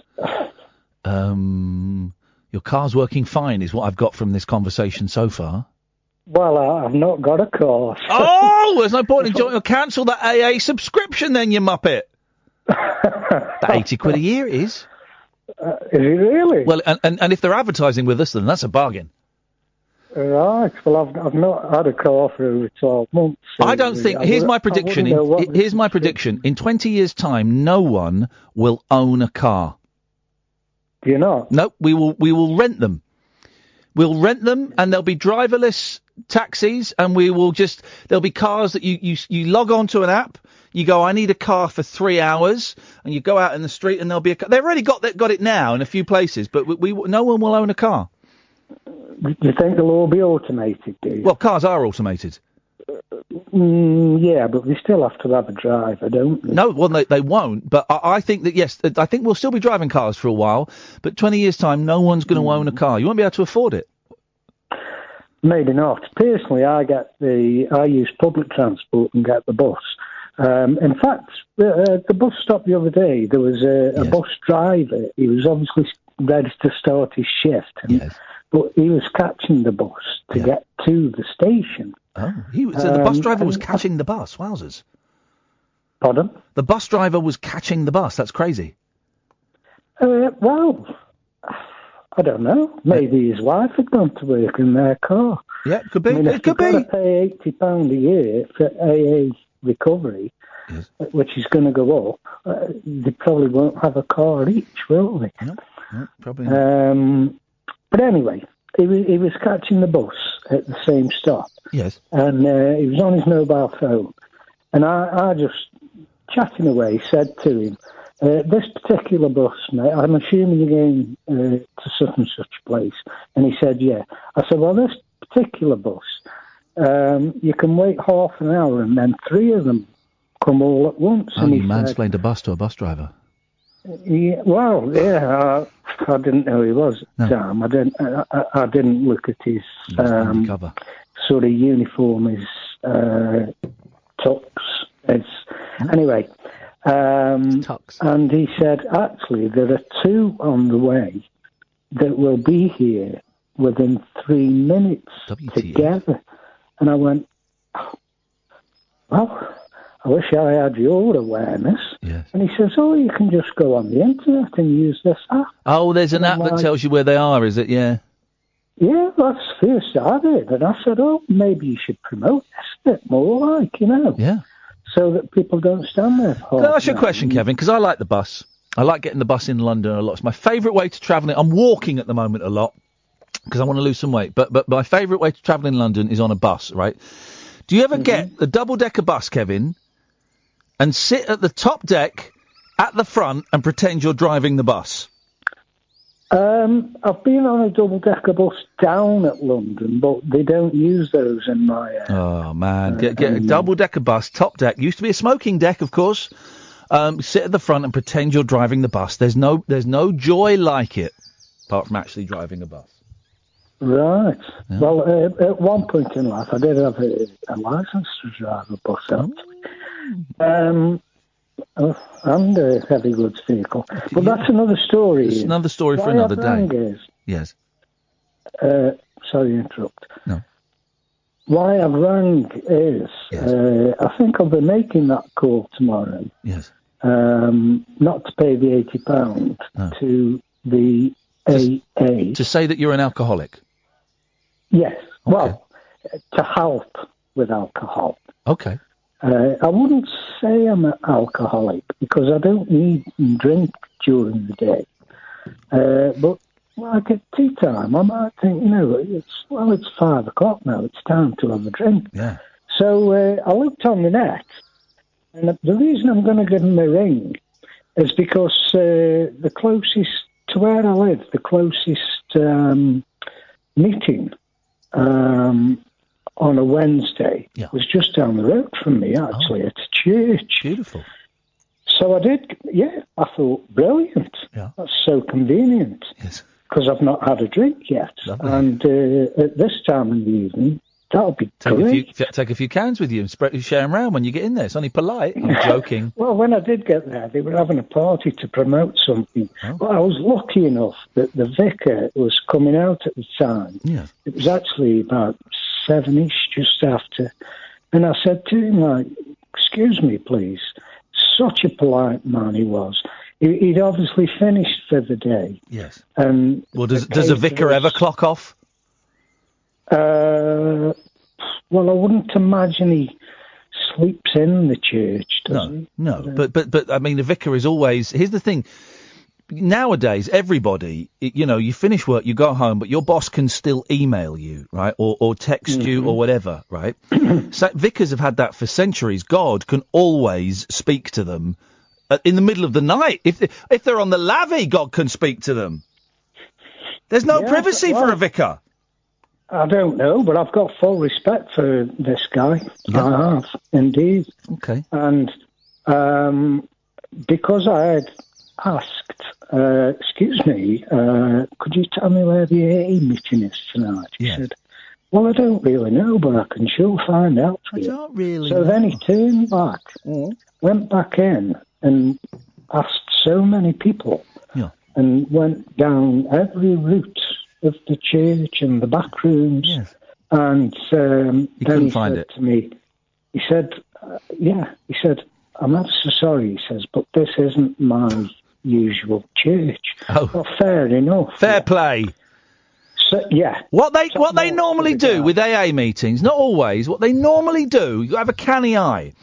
Quite often, in the at the venue, whether it be a church hall or a community hall or a building or whatever, quite often there'll be a little circle stuck on the door, and that means that meeting's in there.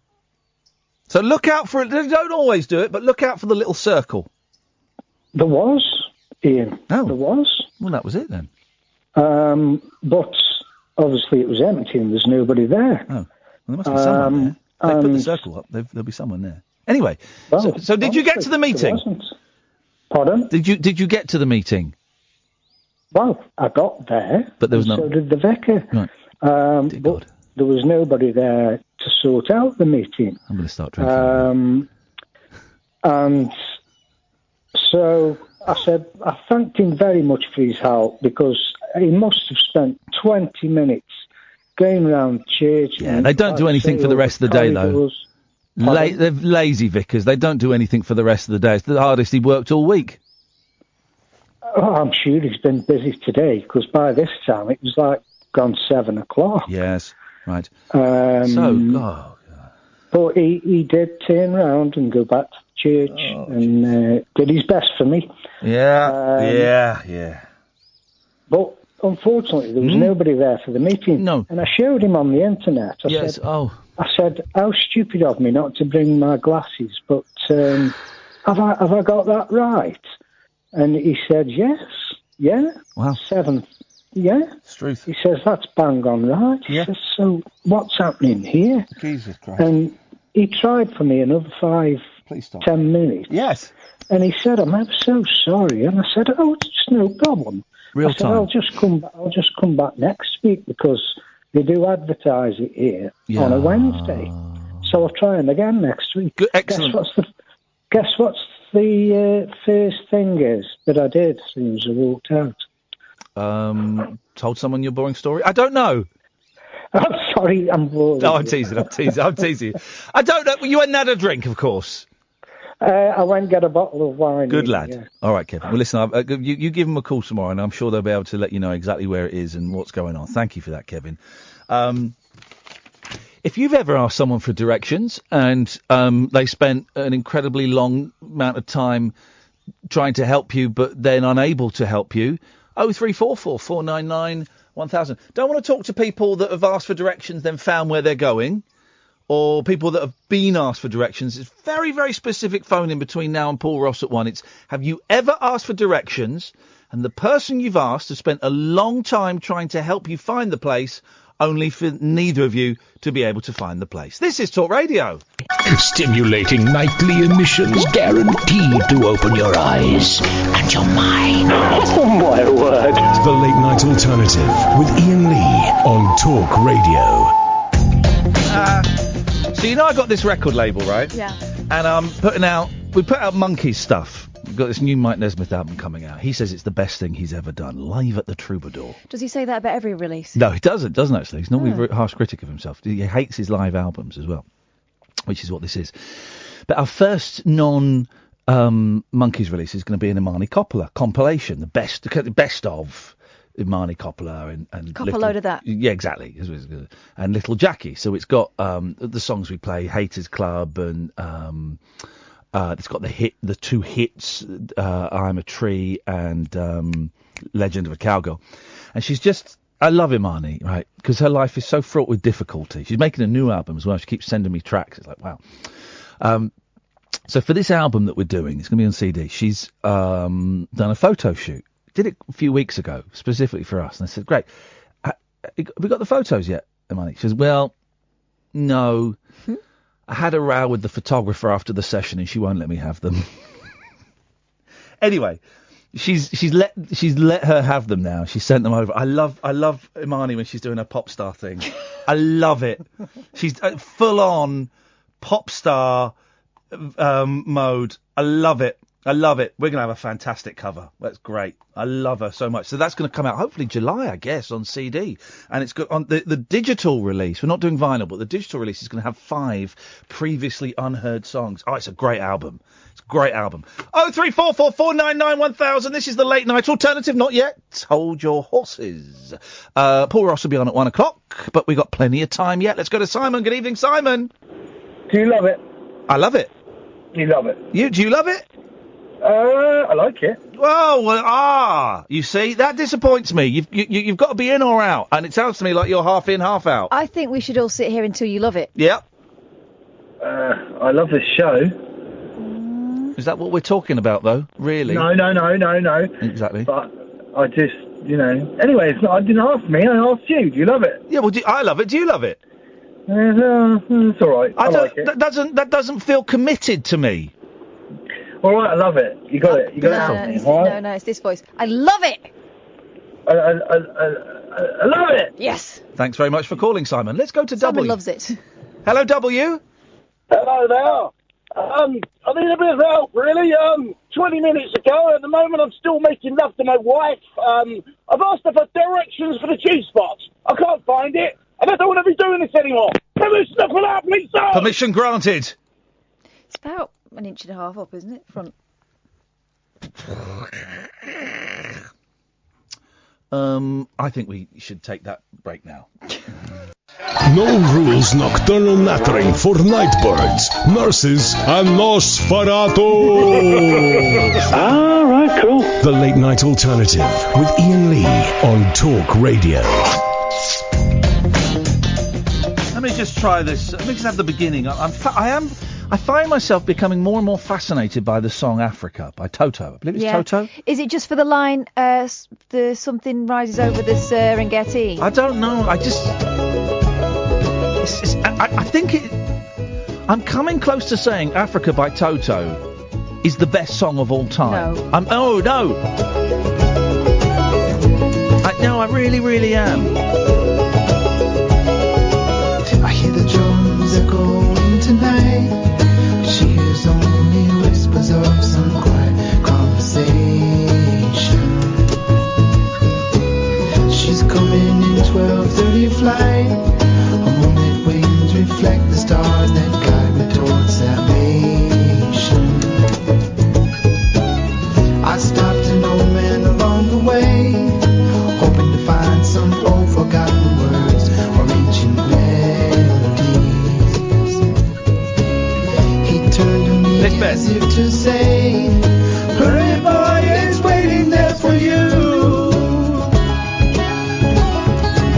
It's gonna take a life to drag me away from you. There's more than 100 men or more could ever do. I've left the brains down in Africa. I love it. I'm beginning to think it's... Oh, play the bit where it says the sun rises over the Serengeti. We've got Julie waiting. Julie's waiting. Julie will understand. I preferred it when you sat out there. No, but stay. I don't talk nonsense. Unfortunately, that's all I'm capable of doing. Good evening, Julie. Good evening, Ian. Good evening, Kath. Good evening. I just Julie. We can't hear you. Hello? Oh, Jesus. We can't hear you. Yeah, we can't hear you. Hello? Right, okay. Say hello one more time and get cut off. Right, there we go. Okay, fine. I couldn't hear her. What do you want me to do? Spend 10 minutes of a woman going, hello? You wanted 10 minutes of that? Well, we've listened to 10 minutes of worse. We listened to 10 minutes of a man finding directions to somewhere that there was no one there. Right, let me call her back then. I can do this. Just for you. Welcome to the O2 messaging I don't blame her. No, she's not answering because she hasn't got flipping signal. I nearly swore then. Do it again. I'm trying to hang up. Anytime. Right, I'll do it again. But she hasn't got a signal. That's why. But idiots that phone up and don't have signals make me puke. Welcome to the O2 messaging service. The person... She's got a signal. Oh, well, I'm not wasting any more time with her. She can piss off, as far as I'm concerned. Oh. Africa! And more than 100 ever more. I'm going to do some research, but I'm pretty close to calling that as the most perfect I can song. tell you why. Why? It's got some cracking key changes in it.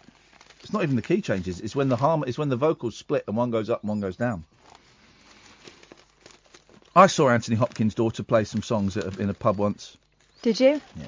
He didn't. They don't talk anymore, do they? No, I know. He was there. He was there actually. Oh. He came along as I was comparing. His night my mate put on in a pub in Highgate, and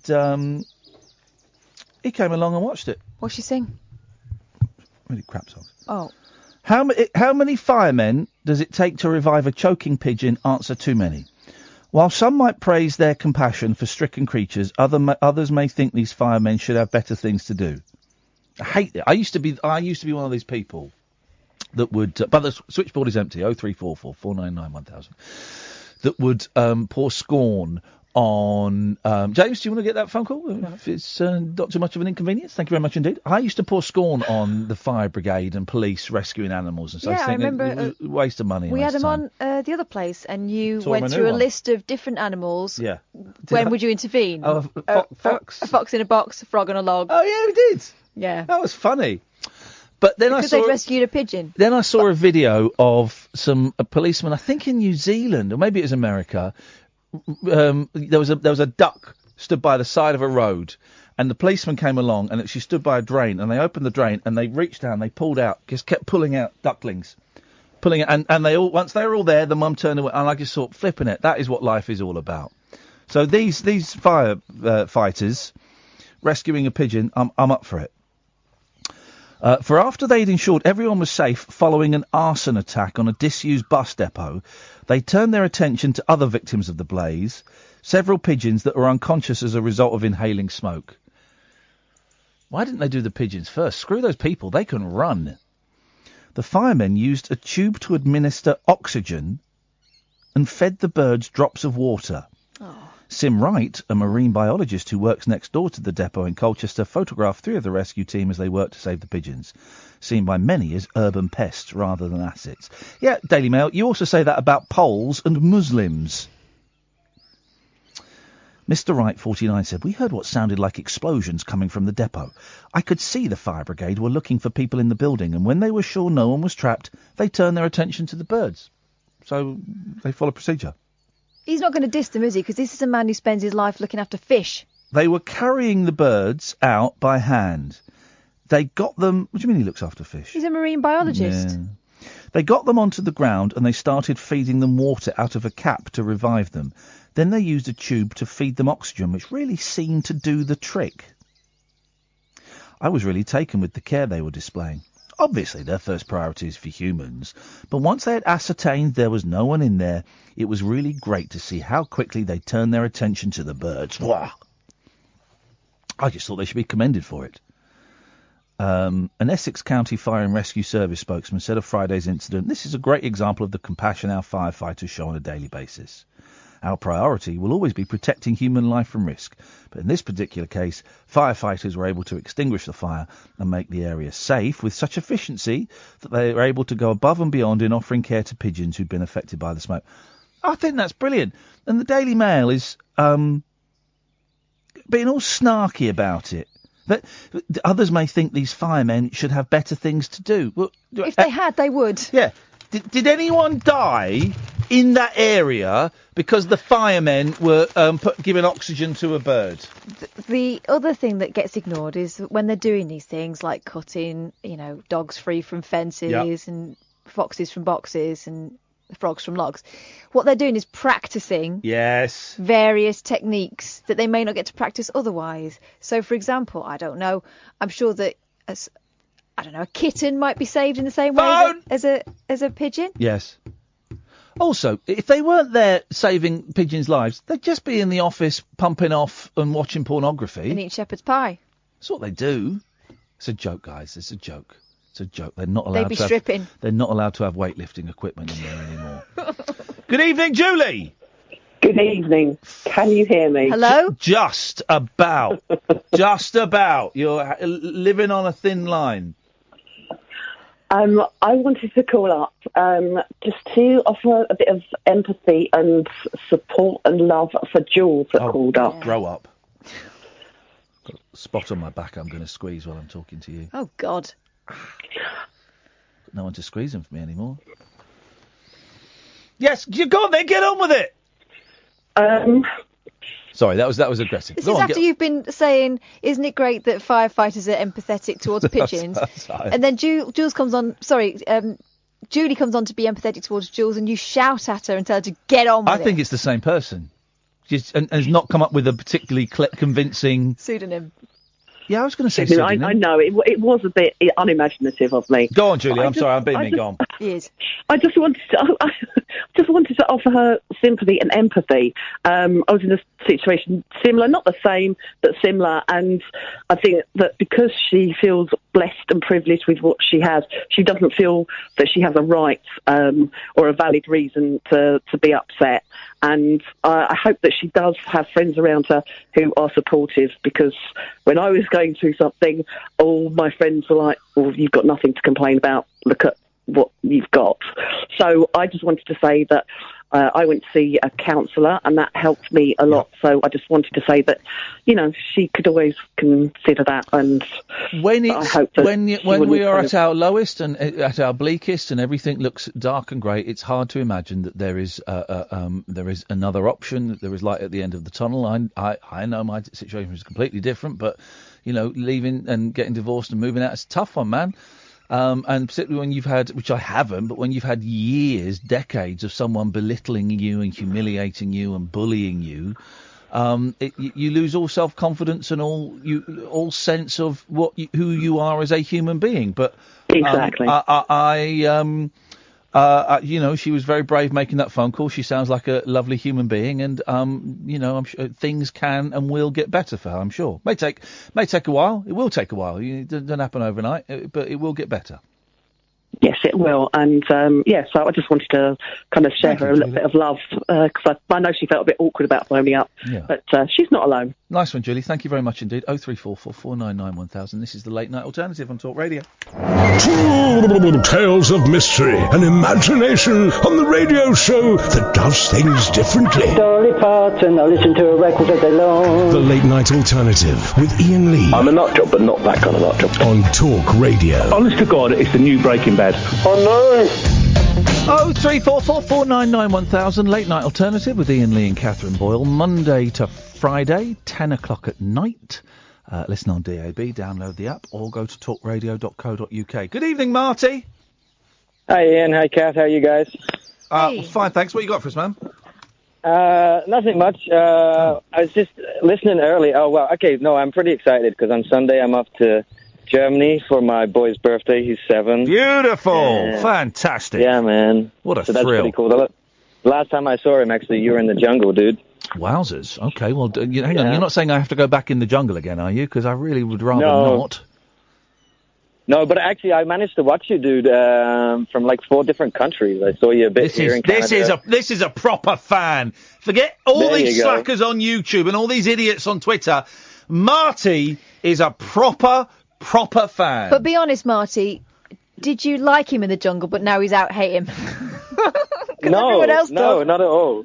No, my opinion has always remained the same. Maybe you can answer this, Marty. When I went into the jungle, I had 52,000 followers on Twitter. Shortly after coming out of the jungle, I had 104,000 followers. 104,000 followers on Twitter. I've now got 98.7 thousand. That means I've lost 5,300 followers on Twitter. What the hell is going on, man? Well, who cares about them people, dude? I care, man. It's all about numbers. Life, we're all judged on numbers. All right. Well, maybe you do have to go back in the jungle or Celebrity Big Brother or something. I'd do Big Brother if they offered me a big fat check. Of course I would. I'd do it. Maybe something like Celebrity Big Brother Canada, or that's what you need to do, dude. Famous in get into the American market. or the Canadian market. Well, Catherine, I emailed 50 radio stations in New York a couple of weeks ago asking asking to open a I reached out to them to open a dialogue. Not one of them got... Are you strangling seagulls? I'm at the beach with my dog. Was your dog strangling seagulls? Are you strangling your dog? No, she's chasing the seagulls. Yes, man. Get in there, seagull pie. Seagull pie, and she's rolling. I was actually just thinking when I was on hold to you, because she's rolling around on the rocks here. Like, how could that be comfortable? Dogs are so weird. Nice scratch, though, isn't it? It's good old scratch. That's what it is, I guess. It's good old scratch. My dog rolls around in fox poo. Oh, lovely. Yeah, dogs are weird. I don't like dogs. I don't like dogs. I'm never getting a dog again. A big mistake getting a dog. Cats all the way. I've been thinking I might get a couple of Russian hamsters. What? What's a Russian hamster? It's a tiny little, really cute hamster. They eat each other eventually, but I saw them once in Pets R Us or whatever it's called, Pet Stop and I'm buying a house, and I'm buying a house. Right, it's the first time I've lived properly, apart from the last 2 years in this bedsit. It's the first time I've lived properly on my own, right? Is a fair-sized house, not huge, but it's a fair-sized house. It's in the middle of nowhere, and it's in an area that I've never lived before. About an hour away from home. I've got no connection with this place, so I'm worried that I'm going to get lonely and go nuts. So if I've got some pets, right, that are quite low maintenance and cute and aren't a dog, then I might be. That will stop me going nuts, won't it? That sounds like a pretty good plan to me, dude. I mean, dogs are a lot of work. I kind of, if I could go back 8 years in time, I would probably change my mind and not get this dog. Well, you got another 8 years of the dog. That's it. You're halfway through it. I know, dude. What are you going to do? Well, there's always sacks and bricks, but Whoa, no. No. Okay, I'm just saying. No, we're not all Iain Lee. No, I'm joking. But you're right. Having a dog is like having an 18-month-old child for 15 years. That's what it's like. It's so much hard work. Yeah, it's too much hard work, especially this one here. She's way too much work, man. Listen, also, I was actually going to say something. I was calling because that dude earlier, Richard, was talking about, and you were talking about Stanley Kubrick. Yeah. And they were filming in South London. One thing that has completely ruined movies and TV experiences for me is living in Vancouver. Yeah. Is there's so much stuff filmed here. Oh, yeah. So, like, recently you were talking about The Crossing. That's filmed here. Yeah. Deadpool, that was filmed here. And you just, find yourself, I don't know, through the whole movie, I know where that is. I recognize that place. They quite often do it as New York. They use Canada a lot as New York. There's a Jackie Chan film, Rumble in the Bronx, set in New York. But if you look, there are mountains in the background. You don't have mountains in New York. No, you certainly don't. Sometimes you're just walking down the street, dude, and there's, New York. There's 5 or 6 New York cabs lined up. Yeah. What else? Mission Impossible. I was in a film years ago with Angelina Jolie and Clive Owen, and it was supposed to be in London, and it was filmed in Montreal. And they had a couple of London double-decker buses there. It was the weirdest thing. That it's all to do with money and tax breaks and things, isn't it? Well, that's it. I mean, that's what I was just going to say, too. We have this big place here where the cruise ships come in called Canada Place. And for one of the Mission Impossible films, I can't remember which one, but they turned that into, New Delhi. Wow. So, wow. Hey, Martin, listen, safe travels. Enjoy the boy. Thank you very much. Thank you, mate. You guys Take care. Ta-ta. Let's go to Damien. Good evening, Damien. Hiya. What you got for us, Damien? Nothing much. Have you had a good show? I've not been able to hear you. Oh, mate! We've had a blinder of a show. You need to go back and listen to it either on the Talk Radio website or on my YouTube channel. Honestly, I'm not exaggerating, am I, Kath? No, it's a belter. It's an absolute belter tonight, Damien. Well, we'll give it a go after. I'm phoning really to apologise to Sting and the police up from the other night. I've gone back and been listening to them, and the lyrics were fantastic. I should never have done them down on national radio. You did that really bad joke, didn't you, about the police? I did, but I've started listening to them now, and there's absolutely lyrical geniuses, were there? What's your favourite? A do-do-do, a da-da-da. That one, since you've been gone, I've been lost without a trace. That one's a good one, that one. I don't know if that's I don't think that's the police, is it? Is it? I don't know who it is. Yeah, it is. Every breath you take. Oh, that's the stalking song, isn't it? Yeah. Yeah, but it's great, isn't it? Yeah. Well, I'm glad you're enjoying the police. I like giant steps are what you take walking on the moon. Your legs don't break walking on the moon. Do you know what my favourite one is? Yeah. Every little thing she does is magic. Magic. I like the singles by the police. The albums are a little bit tedious. Nah, I didn't listen to him. And yes. What's that one he did on his own? Fields or something. Oh, Fields of Gold. I'm an alien. I'm a legal alien. I'm an Englishman in New York. When did he stop doing the Jamaican accent? Oh, I'm an alien. No, it's not a space alien. He actually isn't it? It's a legal term. Well, thanks, Damien. He's like a Geordie Jamaican, isn't it? Yeah, but he stopped that, then he went posh. He wrote a musical, didn't he, about the docks and the steelworks and all of that. I don't know if there's steelworks in Newcastle. For Broadway, Broadway musical, starring Jimmy Nail. I think it lasted about 3 performances. People didn't understand it. I don't want nobody else. I love you. She's lying. Now that is a song, Damien. Anyway, take care. I'll speak to you soon. Up your bum. Sally's telling me on Twitter I should get a rabbit. No. What about a daegu? You can't call them that. The rabbit, I killed 2 rabbits in the space of about 3 weeks. Not good with rabbits. Not good with rabbits. But the boys only know about one. The boys only know that one died. Yeah. Ran away to the woods and came back. Came back. A bit different. About 4 weeks later, a little bit smaller. No. I'm hoping that when I move I can take the cat with me, but it was broached to the children and they got a bit upset, so I need to tread carefully around that. It would be best for the cat because she's a very old lady and I don't think she's got long left, and it would be nice for her to live somewhere in the middle of nowhere and away from the dog.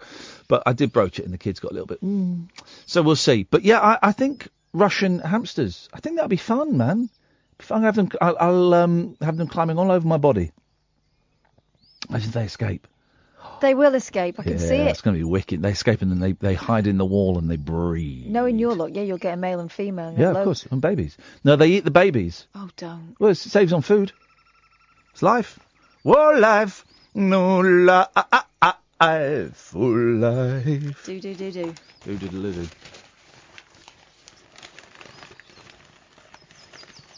I used to quite like Desiree when she did that. I meant to do a story about copyright. Oh, well, it's too late now. It's too late. Are we doing the Here's What You Could Have Won section? Let's do a story about sex. Grin up north. It's where saucy couples have the most sex.